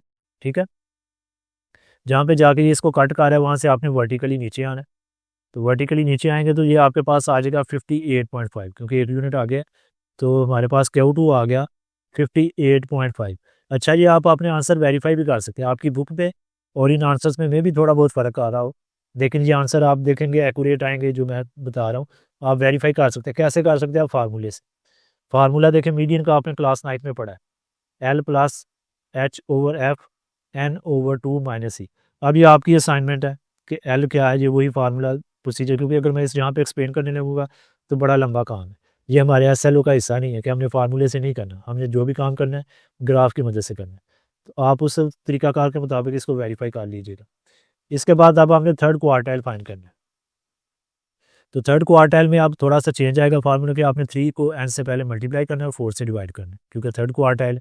अब देखें n की जगह 40 आएगा, 40 को आप 3 से मल्टीप्लाई करेंगे तो आपके पास आ जाएगा कितना, 120। 120 को फिर आप 4 से डिवाइड करेंगे तो 30, यानी 30th पोजीशन आपने ढूंढनी है, ये 30 है। तो इसके बिल्कुल सामने आपने हॉरिजॉन्टली क्या करना है, इसको प्लेस करना है। ठीक है, और हॉरिजॉन्टल लाइन का जहाँ पे जाके ये कट कर है वहाँ से आपने परपेंडिकुलरली नीचे आना है, और ये आ रहा है 68.5। तो इसका मतलब है हमारे पास जो अपर क्वार्टाइल है वो 68.5 आ गया। ठीक है, ये Q3 आ गया। इसके अलावा ये उसने कहा था कि इंटर क्वार्टाइल रेंज भी फाइंड करें। तो इंटर क्वार्टाइल रेंज हमारे पास IQR Q3 में से Q1 माइनस करें। Q3 अभी हमने निकाला है 68.5, अब Q1 जो है हमने निकाला था 10 के बिल्कुल सामने गए थे, और यहाँ से हमने 48.5 निकाला था। तो 48.5 आप माइनस करेंगे तो देखें क्या वैल्यू आती है आपके पास, ये आई थिंक आ जाएगी आपके पास 20। हाँ जी, 20 आ जाएगी। तो ये इंटर क्वार्टाइल रेंज भी फाइंड कर ली। तो सारा काम हमने ग्राफिकली करना है, वरना इनके फार्मूले भी हैं, लेकिन फार्मूले से काम लंबा हो जाएगा। अब ग्राफिकली वैसे भी हमारा SLO भी यही कहता है कि ग्राफिकली काम करो। इसके बाद अब हम देख लेते हैं नेक्स्ट क्वेश्चन। क्वेश्चन नंबर 4 की स्टेटमेंट है, the below data in kgs has been taken after weighing 40 students of 8th 9th and 10th class. कि 8th 9th और 10th क्लास के जो स्टूडेंट्स हैं उनमें से 40 स्टूडेंट्स का वेट किया गया है, और केजीज में जो उनका वेट है वो नीचे लिखा है, जैसे किसी का 45 है, किसी का 40 kg है। फिर नेक्स्ट वो बात कर रहे हैं taking class interval size as 4, कि आपने 4 का इंटरवल साइज लेना है 4 kg का, and draw cumulative frequency distribution table. और क्यूमुलेटिव फ्रिक्वेंसी डिस्ट्रीब्यूशन टेबल पहले बनाए, जो ये काम हमने पिछले सवाल में भी किया था, उसमें भी पहले हमने इंटरवल साइज वहाँ पे 6 का था, यहाँ पे क्या है 4 का। तो एक क्यूमुलेटिव फ्रिक्वेंसी टेबल पहले ड्रा किया था। फिर नेक्स्ट बात कर रहा है फाइंड क्वार्टाइल, कि आपने क्वार्टाइल्स फाइंड करने हैं, कैसे फाइंड करने हैं ये आगे उसने मेंशन नहीं किया कि ग्राफ से करने हैं, कि उजाइव बना के करने हैं, क्यूमुलेटिव फ्रिक्वेंसी पॉलीगॉन बना के करना है, क्या करना है। फिर कहता है 40% ऑफ द डाटा, कि 40% ऑफ द डाटा भी फाइंड करें, फोर्थ डिसाइड भी फाइंड करें। बेहतर तो यही था कि वो यहाँ पे मेंशन कर देता कि ग्राफ की मदद से करें, क्योंकि हमारा जो SLO है उसमें हमने ये सारा काम ग्राफ की मदद से ही करना है, लेकिन यहाँ उसने ऐसा कुछ भी मेंशन नहीं किया। बहरहाल पहले हम क्यूमुलेटिव फ्रिक्वेंसी डिस्ट्रीब्यूशन टेबल बनाते हैं, फिर ग्राफ की तरफ चलते हैं कि ग्राफ बनाना है कि ये वैसे ही फार्मूले से करना है। तो सबसे पहले जब आप ग्राफ बनाने मतलब से टेबल बनाने की तरफ जाएंगे तो 3 कॉलम आपने ड्रा करने हैं। एक कॉलम होगा आपका क्लास इंटरवल्स का, दूसरा फ्रिक्वेंसी का और तीसरा क्यूमुलेटिव फ्रिक्वेंसी का। तो कुछ इस तरह से आपने टेबल जो है वो ड्रा कर लिया। उसके बाद आपने देखना है कि हमने स्टार्ट कहाँ से करना है। तो स्टार्ट करने के लिए जो सबसे छोटी वैल्यू है इस डाटा में वो आपने ढूंढनी है कि वो कौन सी है। तो सबसे छोटी वैल्यू है 35। तो वो मिनिमम वैल्यू आप सबसे पहले यहाँ पे मार्क कर लें कि हमारा जो स्टार्टिंग पॉइंट होगा वो क्या होगा 35। यानी जो पहला क्लास इंटरवल होगा ना हमारा, उसकी जो लोअर लिमिट होगी वो 35 होगी। उसके बाद फिर देखना सबसे बड़ी वैल्यू कौन सी डाटा में, तो वो 70 है। यानी कि यहाँ तक हमने जाना है, मैक्सिमम वैल्यू 70 जब कवर हो जाएगी तो हम आगे मज़ीद कोई इंटरवल नहीं बनाएंगे। अब जैसा कि मैंने पिछले क्वेश्चन में भी आपको बताया था कि 4 35 में ऐड करें तो 39, तो ये अगली क्लास की लोअर लिमिट होगी, इसकी अपर नहीं होगी बल्कि अगली क्लास की लोअर लिमिट। फिर 4 आप ऐड करते जाएं और इसकी सबसे पहले कोशिश करें कि लोअर लिमिट सबकी लिख लें। अब इसमें मैं 4 ऐड करता हूँ तो 71 आ जाएगा जो कि मैक्सिमम वैल्यू से बड़ा हो जाएगा। तो अब यहाँ पे आके रुक जाएंगे। उसके बाद अब इससे 39 से कम कितना है 38, ये इसकी अपर लिमिट होगी और इसमें भी 4 ऐड करते जाएं और ये आप अपर लिमिट सबकी जो है वो लिखते जाएं। ठीक है, और ये देखें 70 तक ये मैक्सिमम वैल्यू भी हमारी कवर होगी। अब फ्रिक्वेंसी लिखनी है, फ्रिक्वेंसी का भी तरीका बताया, या तो आप टैली मार्क्स लगा लें। टैली मार्क्स देखें सबसे पहले क्या 45, तो 45 देखें किस इंटरवल में आ रहे हैं इसमें, तो इसके सामने एक निशान लगा लें और इसको जो है वो टिक कर दें कि ये हमारी वैल्यू जो है वो हमने लिख ली है। उसके बाद फिर 40 या 40 किस में आ रहा है, 40 आ रहा है जी हमारे पास इस इंटरवल में, इसके सामने टैली मार्क लगाया और इसके ऊपर जो है वो टिक कर दिया कि ये हमने काउंट कर लिया। इसी तरह 1 बाय 1 करेंगे तो जितने जितने टैली मार्क्स होंगे उतनी उतनी हम फ्रिक्वेंसी लिख देंगे। लेकिन हम टाइम की बचत के लिए पहले लिख लेते हैं, इसके 5 आएंगे, इसकी 6, इसकी 5, इसी तरह सबकी फ्रिक्वेंसी जो है वो कुछ इस तरतीब से आपके पास आ जाएगी। ठीक है, ये टाइम की बचत के लिए मैंने किया, वरना क्योंकि ये काम थोड़ा लंबा है। हालांकि ये काम हम क्लास 9 में भी करके आ चुके हैं। अब क्यूमुलेटिव फ्रिक्वेंसी फाइंड करनी है तो पहली जो क्लास होती है इसकी क्यूमुलेटिव फ्रिक्वेंसी वही होती है जो कि उस क्लास की एक्चुअल फ्रिक्वेंसी होती है। तो यहाँ पे आप 5 लिख देंगे। नेक्स्ट क्लास की क्यूमुलेटिव फ्रिक्वेंसी लिखने के लिए अब आपने 5 में 6 ऐड करना है तो 11 आ जाएगा। फिर 11 में 5 ऐड करना है तो 16, 16 में 3 ऐड किया तो 19, फिर 6 ऐड किया तो 25, 2 ऐड किया तो 27, 5 ऐड किया तो 32, 5 ऐड किया तो 37, 3 ऐड किया तो 40। इस तरह आपने ये सारी जो है वो मतलब ये सारा कॉलम फिल कर लिया। अगर आपने देखना हो कि ये आंसर ठीक आया तो आप इन सारे का टोटल करें, ये भी 40 ही आना चाहिए। अब ये पहला काम हो गया। तो जैसा कि मैंने बताया कि बेहतर यही था कि वो क्यूमुलेटिव फ्रिक्वेंसी पॉलीगॉन या उजाइव का जिक्र करता तो हम ग्राफ बना के उससे ये फाइंड करते। लेकिन चूंकि उसने जिक्र नहीं किया तो वैसे भी हम ग्राफ बनाना काफ़ी सीख चुके हैं, पिछले क्वेश्चन में भी किया और इसके अलावा जो हमारे पास NBF की बुक थी उसमें भी काफ़ी क्वेश्चन किया। इसलिए मैं चाहता हूँ कि ये क्वेश्चन कम अज़ कम मैं आपको फार्मूलों से करवा दूँ ताकि फार्मूलों को अभी आपको थोड़ा सा आइडिया हो जाए कि फार्मूलों की मदद से हम अपने आंसर्स को कैसे वेरीफाई करते हैं जब हम ग्राफ की मदद से ये फाइंड कर रहे हूँ। ठीक है, जैसे पिछले क्वेश्चन में मैं कह रहा था कि आप फार्मूले की मदद से वेरीफाई कर सकते हैं, तो यहाँ पे आप वो तरीका सीख लेंगे कि फार्मूले से कैसे वेरीफाई करना है। अगर तो हमने फर्स्ट क्वार्टाइल फाइंड करना है तो उसका फार्मूला कुछ इस तरह से होगा कि L + H/F n/4 - c। वही मीडियन वाला फार्मूला है, सिर्फ क्या है कि वहाँ पे यहाँ 2 होता था, यहाँ पे हमने 4 लिख दिया। अब सबसे पहले हमने जो फर्स्ट क्वार्टाइल की क्लास है वो ढूंढनी है।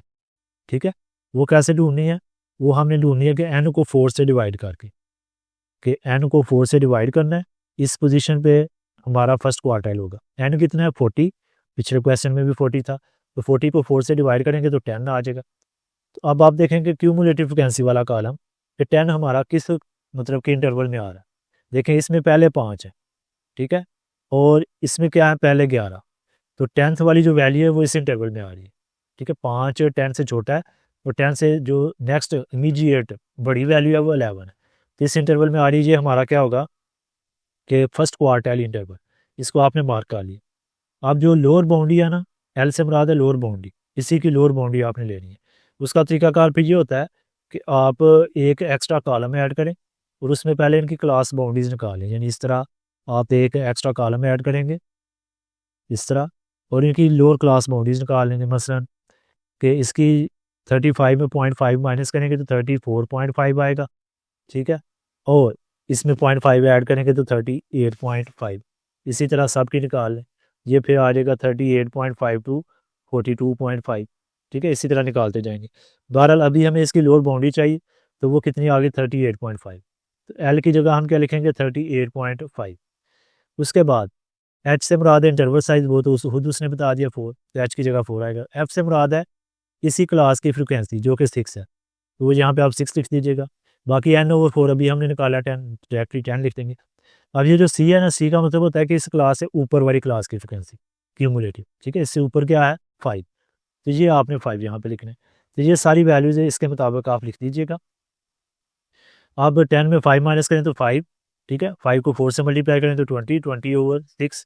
इसको मज़ीद सिंप्लीफाई करके आप कैलकुलेटर पे ऐड कर सकते हैं, तो ये आपके पास 42 आ जाएगा। सारा काम कैलकुलेटर पे कर सकते हैं, तो क्या हुआ 42 आ जाएगा, ठीक है। लेकिन पेपर में ज़ाहिर है वो ग्राफ से ही बोलेगा, तो ग्राफ से आप जब फाइंड करेंगे, पीछे हमने तरीका सीख लिया, ग्राफ प्लॉट करके फाइंड करके फिर इस फार्मूले से जो है कि आप वेरीफाई भी कर सकते हैं अपने आंसर को। इसी तरह मीडियन फाइंड करना है Q2, जो कि बेसिकली मीडियन है, उसमें अब n/4 की बजाय n/2 आएगा।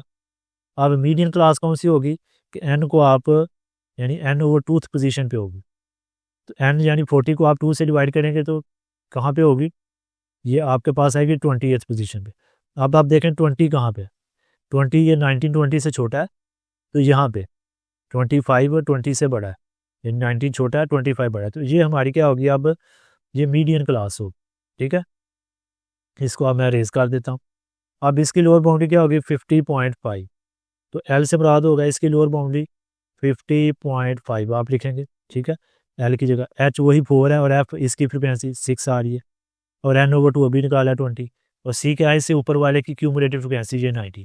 तो ये वैल्यूज़ आपने यहाँ पे दर्ज करनी है, और फिर इसको भी कैलकुलेटर पे आप सिंप्लीफाई करेंगे तो ये आपके पास 51 आ जाएगा। अब थर्ड क्वार्टाइल, उसके लिए फार्मूला में क्या चेंज आएगा, इसमें हमने n को 1 से मल्टीप्लाई किया है, थर्ड में n को 3 से मल्टीप्लाई करना है, तो यहाँ पे आ जाएगा 3n/4।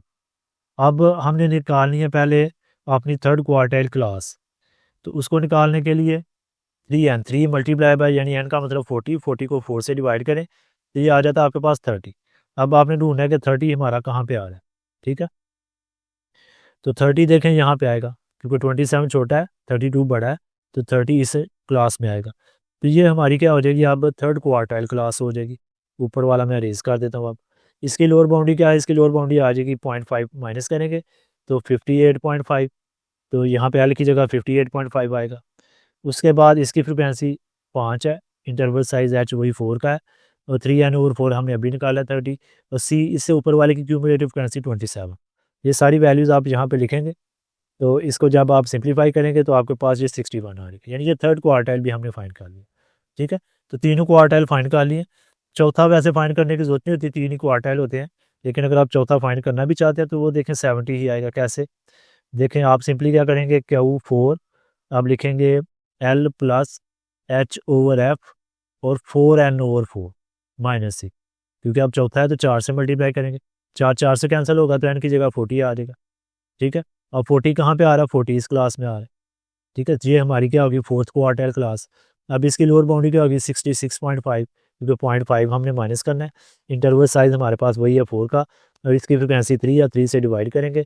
अब n की जगह 40, और सी से मुराद है इससे ऊपर वाली क्लास की फ्रिक्वेंसी क्यूमुलेटिव जो कि 37 है, तो आप लिखेंगे 37। अब ये 3 ही आ जाएगा, यानी 66.5 प्लस 4/3 इंटू 3, 3 से कैंसिल, तो ये 70.5, यानी कि ये फोर्थ क्वार्टाइल आपके पास ये आ गई। बहरहाल इसकी ज़रूरत नहीं थी। इसके बाद हमने फाइंड करना 40% of the data. 40% of the data का मतलब है कि 40th परसेंटाइल, जिसको आप P40 भी कह सकते हैं। परसेंट का मतलब होता है कि परसेंटाइल आपने फाइंड करना है। अब इसका क्या फार्मूला होगा, इसका फार्मूला बिल्कुल उसी तरह होगा कि L प्लस H/F, और फार्मूला में यहाँ पे चेंज आएगा कि 40 मल्टीप्लाई बाई n ओवर 100, क्योंकि परसेंटाइल का मतलब होता है 100 में से हिस्सा। तो अब आपने 100 से डिवाइड, जैसा क्वार्टाइल में हम 4 से डिवाइड करते थे, इसको अब 100 से डिवाइड करना है, माइनस सी, यानी ये थोड़ा सा फार्मूला में चेंज आ जाएगा। अब इसमें पहले वही हमने ढूंढनी है कि हमारे पास ये जो 40th परसेंटाइल क्लास है वो कौन सी है।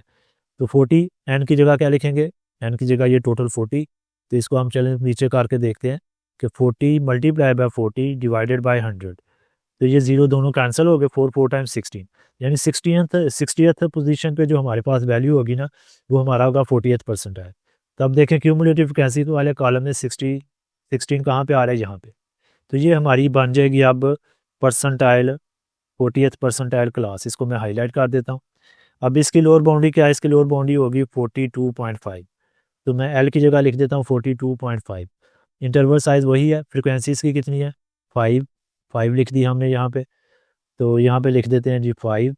अब ये हमने पहले निकाला है 16 आ रहा था, और सी इससे ऊपर वाले की क्यूमुलेटिव फ्रिक्वेंसी 11, तो 11 लिख देता हूँ। अब इसको मैं पहले चले नीचे से अरेज कर देता हूँ। उसके बाद आप देखें इसको सिंप्लीफाई करते हैं, तो हमारे पास आ जाएगा 42.5 प्लस 4/5। अब ये भी 5 ही आ रहा है, 5 से कैंसिल, तो 4 इसमें ऐड होगा, तो 46.5 आपके पास P40 आ जाए। यानी इस तरह आप फार्मूला की मदद से P40 निकाल सकते हैं। अगर ग्राफ की मदद से होता तो फिर आप ग्राफ की मदद से जिस तरह क्वार्टाइल्स फाइंड करते थे उसी तरह इसको फाइंड कर सकते थे। फिर कहता है फोर्थ डिसाइल भी आपने फाइंड करना है कि वो क्या है, तो उसके लिए देखें मैं इसको अरेज कर देता हूँ क्योंकि इसकी अभी हमें ज़रूरत नहीं है। तो फोर्थ डिसाइल का मतलब होता है D4, तो हम लिखेंगे इसका फार्मूला L प्लस H/F, तो D4 यानी कि 4 × N/10। अब डिसाइल का मतलब है 10 नीचे आएगा डिनोमिनेटर में -c। पहले तो हम इसका भी निकालेंगे कि हमारे पास ये कहाँ पे आ रहा है, तो 4n/10, तो इसके लिए देखें 4 × 40/10 आएगा, तो ये 0 0 से कैंसिल, तो ये भी 16th, तो 16th वाला आपने देखना यही हमारे पास क्लास बन रही है, ठीक है। फोर्थ डिसाइल भी यही बना है, तो इसकी वैल्यूज़ आप लिखेंगे बिल्कुल सेम वही आएंगी कि 42.5, क्योंकि वही क्लास है हमारे पास जो हमने पीछे फाइंड की है। इसके बाद H की जगह 4, F की जगह इसकी फ्रिक्वेंसी 5, तो ये 16 और C हमारे पास वही 11, तो ये हमारे पास वही आंसर आएगा, यानी दोनों का आंसर सेम आ रहा है। इससे ये भी साबित हो गया कि जो 40th परसेंटाइल है और फोर्थ डिसाइल है उनकी वैल्यू सेम होती है। तो ये क्वेश्चन मैंने फार्मूलों की मदद से इसलिए कराया कि ताकि आपको ये फार्मूले भी क्लियर हो जाएं कि अगर आप ग्राफ की मदद से कोई आंसर फाइंड कर रहे हैं तो आप इस फार्मूलों की मदद से उसको वेरीफाई भी कर सकते हैं कि हमारा आंसर ठीक भी आ रहा है या नहीं। अब हम मूव करते हैं नेक्स्ट क्वेश्चन की तरफ। क्वेश्चन नंबर 5 की स्टेटमेंट है, the below table shows the per day earning of 70 employees of a multinational company. कि कोई एक कंपनी है, उसके 70 एम्प्लॉइज़ हैं, मुलाजमीन हैं, उनकी फ़ी दिन के हिसाब से जो कमाई है यानी पर डे अर्निंग है, उसका डाटा इस टेबल की फॉर्म में दिया है। और ये क्या है, ग्रुप डाटा, यानी अब उसकी मेहरबानी है जो उसने अनग्रुप डाटा नहीं हमें दिया कि पहले उसे ग्रुप बनाना पड़े, ऑलरेडी ग्रुप डाटा है। नीचे 2 पार्ट्स हैं, इसके पहले पार्ट में कहता है कि आपने क्यूमुलेटिव फ्रिक्वेंसी डिस्ट्रीब्यूशन टेबल बनाना है, और उसके बाद दूसरे पार्ट में कहता है कि क्यूमुलेटिव फ्रिक्वेंसी पॉलीगॉन भी ड्रॉ करनी है। तो देखें चूँकि ऑलरेडी ग्रुप डाटा है तो पहले 2 कॉलम हम ऐसे ही कॉपी कर लेंगे इसके, जबकि तीसरा कॉलम हम ऐड करेंगे क्यूमुलेटिव फ्रिक्वेंसी के लिए, ठीक है। और चौथा कॉलम क्योंकि हमने फ्रिक्वेंसी पॉलीगॉन भी ड्रॉ करनी है तो इसमें हमें क्लास बाउंड्रीज चाहिए होती है, तो उसके लिए चौथा कॉलम भी आप ऐड कर लें। अब क्यूमुलेटिव फ्रिक्वेंसी का कॉलम सिर्फ हमें फिल करना पड़ेगा पहले पार्ट के लिए, बाकी जो दूसरा का पार्ट है ना उसके लिए हमें ये फिर आगे काम करना पड़ेगा। तो अगर पहला पार्ट है तो फिर आप ये चौथा कॉलम नहीं बनाएंगे, सिर्फ तीसरा कॉलम बना के उसमें वैल्यूज़ लिख देंगे। तो पहली क्लास की क्यूमुलेटिव फ्रिक्वेंसी क्या होगी, वही होगी जो उसकी एक्चुअल फ्रिक्वेंसी है, तो यहाँ पे 5 ही आ जाएगा। दूसरी की क्या होगी कि आपने अगली क्लास की जो फ्रिक्वेंसी है उसमें पिछली क्यूमुलेटिव फ्रिक्वेंसी को ऐड करना है जो आ जाएगा 30, फिर इसमें 30 में ये 7 को ऐड करना है जो आ जाएगा 20, फिर इसमें 11 को ऐड करना है जो आ जाएगा 31, फिर 3 को ऐड किया 34, फिर 9 को ऐड किया तो 43, फिर 6 को ऐड किया तो 49। अब ये टोटल फ्रिक्वेंसी बन रही है 49, जबकि ऊपर उसने बताया जाए कि 70 एम्प्लॉइज़ है, इसका मतलब है ये वैल्यू उसने गलत लिखी हुई है, या तो टेबल उसने इनकम्प्लीट दिया, मे भी नीचे भी कोई क्लास इंटरवल हो वो कट कर दिया हो, वरना यहाँ पे फिर होना चाहिए था 49 एम्प्लॉइज़, क्योंकि टोटल फ्रिक्वेंसी ही 49 आ रही है। बाकी आप इसका भी टोटल करके देख सकते हैं, ये 49 ही आएगी। तो ये समझ लें ये पार्ट आपका हो गया। अगर सिर्फ ये पार्ट आए तो फिर आपने ये एक्स्ट्रा कॉलम नहीं ऐड करना, ये एक्स्ट्रा कॉलम हमें ऐड करना है अगले पार्ट के लिए, ये क्यूमुलेटिव फ्रिक्वेंसी पॉलीगॉन ड्रा करनी है। तो ये पीछे भी हमने क्वेश्चन में किया कि आपने क्या करना होता है कि अपर क्लास बाउंड्रीज लेनी होती है एक्स एक्सिस के अलावा, और क्यूमुलेटिव फ्रिक्वेंसी को लेना होता है वाई एक्सिस के अलावा, ठीक है। तो इसमें इसकी अपर क्लास बाउंड्री पहली क्या होगी कि आप इसमें 0.5 ऐड करेंगे, क्योंकि इनमें गैप कितना आ रहा है, 1 का हाफ करके जो वैल्यू आती है 0.5 उसको हमने अपर में सब में ऐड करना है। जैसे इसमें 300 में 0.5 ऐड किया तो ये 300.5 आ गया, फिर इसी तरह सब में 0.5 आप ऐड करते जाएँ, तो ये सब की अपर क्लास बाउंड्रीज हमने लिख ली। लेकिन क्यूमुलेटिव फ्रिक्वेंसी में जब हमने आगाज़ करना होता है तो 0 से करना होता है, तो 0 के लिए आपने जो पहला क्लास इंटरवल है ना उसकी लोअर क्लास बाउंड्री को भी लेना होता है। इसकी लोअर क्लास बाउंड्री क्या होगी 250.5, वो भी आपने लेनी है, ठीक है। अब यहाँ पे देखें उसने कोई नहीं पूछा कि क्वार्टाइल फाइंड करने हैं, ठीक है। तो फिर आप बगैर ग्राफ के भी इसको ड्रा कर लेंगे तो ठीक होगा, क्योंकि इसमें हमने कोई इन्फॉर्मेशन तो निकालनी नहीं है। लेकिन चूँकि क्वेश्चन आपको फाइनल पेपर में दिया जा सकता है जिसमें कोई इन्फॉर्मेशन भी निकालने को बोले, तो बेहतर है कि ग्राफ के ऊपर ही आप प्रैक्टिस करें अपनी अच्छी, ताकि अगर पेपर में ऐसा क्वेश्चन आए तो आपके लिए आसानी रहे। तो ग्राफ पेपर पे आपने ग्रिड लाइंस के ऊपर ही एक एक्स एक्सिस ड्रा करना है और एक वाई एक्सिस ड्रा करना है। एक्स एक्सिस के लॉन्ग हमने लेनी है ये अपर क्लास बाउंड्रीज। तो हमने देखें इसकी जो लोअर बाउंड्री है 250.5 उससे स्टार्ट करना है, तो वो आप 0 से थोड़ा आगे करके कहीं पे भी प्लॉट कर दें, ठीक है, और यहाँ लिखते हैं 250.5। उसके बाद फिर आगे इसकी अपर क्लास बाउंड्री रखनी है 300.5 और 50 का गैप चाह रहा है, तो आप 50 यानी कि 5 ग्रिड लाइन छोड़ के आगे ये मार्किंग करते जाएं, क्योंकि उस तरह ये होगा कि हमारा जो एक्स एक्सिस की स्केल होगी वो कुछ इस तरह बन जाएगी कि ईच ग्रिड लाइन यानी कि 1 बॉक्स जो है वो किसको रिप्रेजेंट करेगा, 10 को, ठीक है, 10 को रिप्रेजेंट करेगा। इसी तरह फिर वाई एक्सिस का बाद में देखते हैं, ये हमारी स्केल होगी कुछ इस तरह से। तो आप 10 यानी कि 5 छोड़ के ग्रिड लाइन और आगे लिखते हैं 300.5। इसी तरह 5 के वक्फे के ऊपर आप ये इनको मार्क कर लें और इनकी जो नंबरिंग है अपर क्लास बाउंड्रीज की वो उस हिसाब से लिख लें। अब यहाँ पे जो मैक्सिमम वैल्यू 49 है, तो 5 का ही मेरे ख्याल में ठीक रहेगा। 5 के इंटरवल से 50 तक हम चले जाते हैं। तो 5 ग्रिड लाइन छोड़ के मैंने पहला निशान लगाया। इसी तरह 5 के वक्फे से 45 और मज़ीद 1 2 3 4 5 यहाँ पे आप 50 तक चले जाएँ, क्योंकि मैक्सिमम वैल्यू 49 है। तो यहाँ पे मैं खुद निशान लगा देता हूँ 50 का। अब पहला जो हमने लिया है वो लोअर बाउंड्री ली है पहले क्लास इंटरवल की, तो यहाँ पे आएगा 0। तो यहाँ पे आपने 0 पे पॉइंट प्लाट किया। इसके सामने आएगा 5, तो बिल्कुल 5 के सामने और इसके सामने पॉइंट आप प्लाट कर दें। फिर इसके सामने आएगी क्यूमुलेटिव फ्रिक्वेंसी को आपने देखना है, ये ना हो कि आप फ्रिक्वेंसी को देख रहे हो, इसको देखना है 30। तो 10 से 3 यूनिट्स ऊपर और इसके सामने आपने ये पॉइंट प्लाट कर दिए। इसी तरह बाकी ये देखें 20, तो बिल्कुल एग्जैक्टली 20 के सामने आप पॉइंट प्लाट करें। इसी तरह ये पॉइंट्स आपने प्लाट करते जाएँ। अब नेक्स्ट क्या करना है कि इनको सिर्फ ज्वाइन करना है, ठीक है, सिर्फ ज्वाइन करना है। ज्वाइन किस तरह करना है कि स्ट्रेट लाइन सेगमेंट से, क्योंकि फ्रिक्वेंसी पॉलीगॉन है, अगर ऊंचाई होता तो हम एक स्मूथ कर्व ड्रा करते। तो स्ट्रेट लाइन सेगमेंट से आप इनको ज्वाइन करते जाएं। अब इसको क्लोज करने के लिए यहाँ से परपेंडिकुलर नीचे ड्रॉप करना है। तो ये आपकी क्यूमुलेटिव फ्रिक्वेंसी पॉलीगॉन बन चुकी है। इसमें मजीद उसने कोई इन्फॉर्मेशन नहीं पूछी, तो ये आपका फाइनल आंसर है। अब चलते हैं लास्ट क्वेश्चन की तरफ। क्वेश्चन नंबर 6 अभी तक NBF और कैंटा पब्लिशर में हमने जितने भी क्वेश्चन किए हैं ना उनसे थोड़ा डिफरेंट है, यानी इसमें आप एक नया कॉन्सेप्ट सीखेंगे। इसकी स्टेटमेंट है, अ data set has the following known measures of centre and spread, कि कोई हमारे पास एक डाटा सेट है, उसके मेजर्स ऑफ सेंट्रल टेंडेंसी जो कि आपने क्लास 9 में पढ़े थे, मीन, मीडियन और मोड, इसी तरह वेटेड मीन, और जो स्प्रेड है मेजर ऑफ स्प्रेड, दो तो यहाँ पे मेंशन किए हुए हैं, range and inter quarter range. बाकी मज़ीद आप सीखेंगे स्टैंडर्ड डेविएशन और वेरिएंस अगली एक्सरसाइज में जाके। तो इनको उसने कहा कि टेबल की फॉर्म में हमने दिया हुआ है कि इनका हमें पता है। अब आपने क्या बताना है, determine the new value of each of these measures, कि इन्हीं मेजर्स की नई वैल्यूज़ क्या होंगी अगर if every member of the data set के हर मेंबर को क्या किया जाए, इंक्रीज बाय 2, कि उसमें 2 जमा किया जाए, और डबल का मतलब होता है 2 से मल्टीप्लाई किया जाए। तो दोनों पार्ट्स अलग-अलग हम करेंगे सॉल्व। इसको समझने के लिए मैं एक वैसे ही एग्जांपल के तौर पे एक डाटा सेट लेता हूँ। लेट्स से कि मेरे पास जो डाटा सेट है 1 2 3 4 और 5 है। अब इसका मीडियन क्या होगा, मीडियन मोस्ट वैल्यू, ये ऑर्डर फॉर्म में हमने लिखा है, तो मैं कह सकता हूँ कि इसका जो मीडियन मेरे पास है वो है 3। अब इसी डाटा वैल्यू में मैं 2 ऐड करता हूँ, हर मेंबर में करना है आपने। तो जब हम 2 ऐड करते हैं तो पहला क्या हो जाएगा 3, दूसरा 4 5 6 और 7।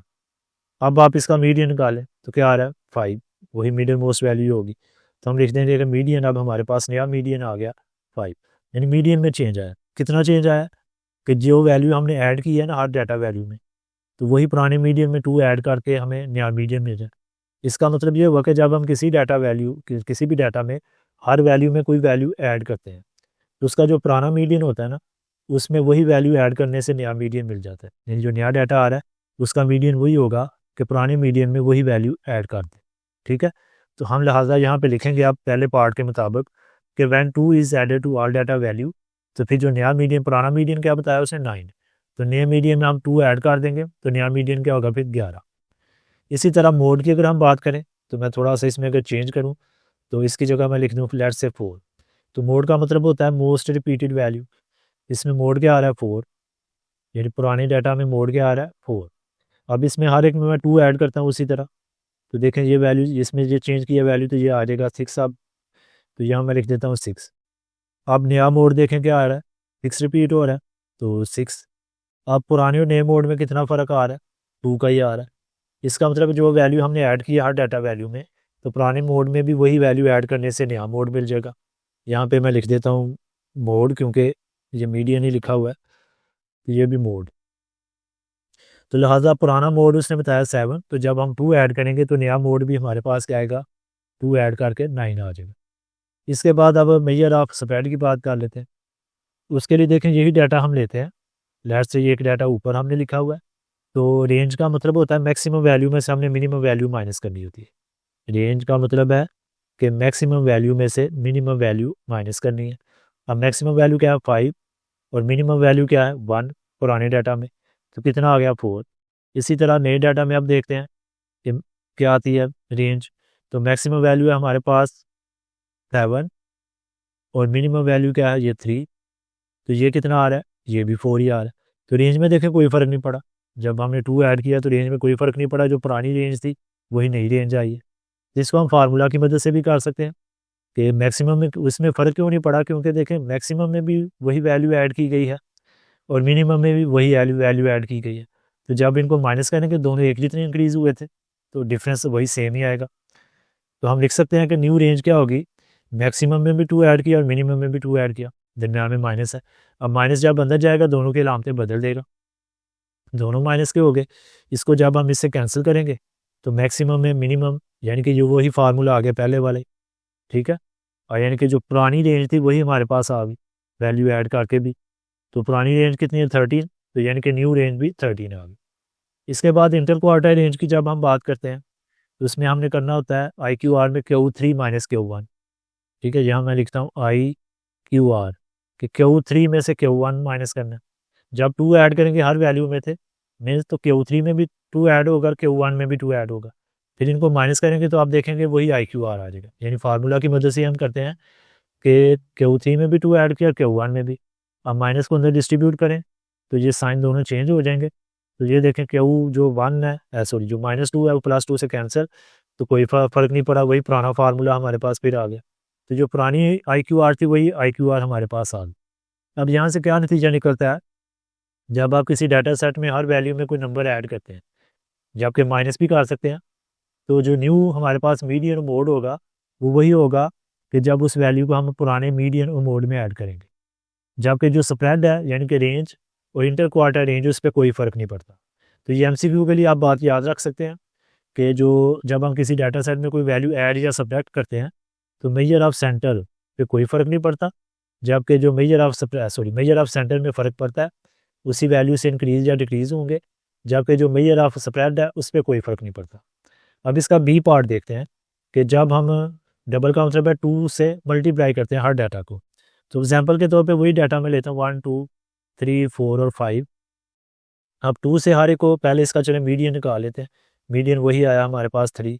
अब 2 से हर एक को मल्टीप्लाई करते हैं तो 2 1 टाइम 2 2 2 टाइम्स 4 2 3 टाइम्स 6 8 एंड 10 आ गए। अब इसका मीडियन क्या आया 6 आ गया, ठीक है। मीडियन क्या आ गया, अब नया 6 आ गया। अब देखें मीडियन में क्या चेंज आ रहा है पुराने और नए में, कि पुराने को 2 से मल्टीप्लाई करके नया मीडियन आ रहा है, ठीक है। तो इससे क्या नतीजा निकलता है कि जब आप किसी डाटा सेट को किसी नंबर से मल्टीप्लाई करते हैं तो न्यू मीडियन उस नंबर को पुराने मीडियन को 2 से मल्टीप्लाई करने से आता है। तो पुराना मीडियन 9 था तो नया मीडियन क्या आ जाएगा 18।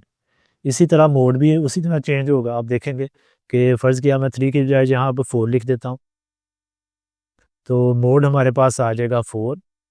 अब हर डाटा वैल्यू को जब आप 2 से मल्टीप्लाई करेंगे तो ये भी 8 हो जाएगा, तो नया मोड आ जाएगा 8। यानी कि इसका मतलब हुआ कि हम जब जिस नंबर से मल्टीप्लाई कर रहे हैं तो नया मोड पुराने मोड को उसी नंबर से मल्टीप्लाई करने से हमें मिल जाएगा। तो लिहाजा न्यू मोड हम लिख सकते हैं, पुराना मोड 7 था, 7 मल्टीप्लाई बाई 2 40, ठीक है। अब रेंज में देखते हैं कोई फ़र्क पड़ता है कि नहीं, क्योंकि नंबर ऐड या सब्ट्रैक्ट करने से तो कोई फ़र्क नहीं था पड़ रहा।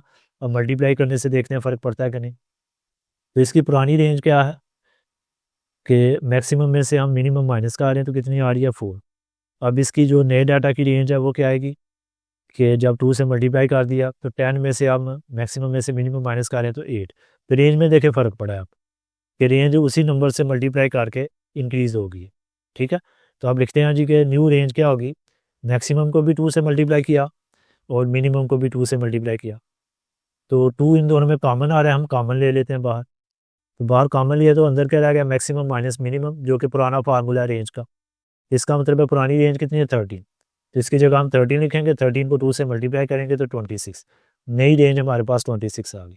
इसी तरह IQR पे भी फ़र्क पड़ेगा कि IQR में अब Q3 को भी हमने 2 से मल्टीप्लाई किया, Q1 को भी किया, 2 इनमें से कॉमन ले सकते हैं, बाकी क्या रह गया Q3 माइनस Q1, जो कि पुराना ही IQR है फार्मूला उसका, जो उसने दिया है 6, तो 6 इधर लिखेंगे तो 6 मल्टीप्लाई बाई 2 12।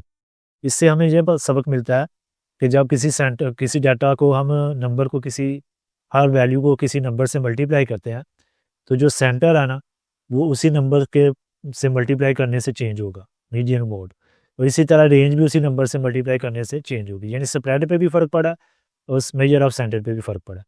तो ये एक्सरसाइज कंप्लीट होगी, मिलते हैं इंशाल्लाह नेक्स्ट एक्सरसाइज में। अल्लाह हाफिज़।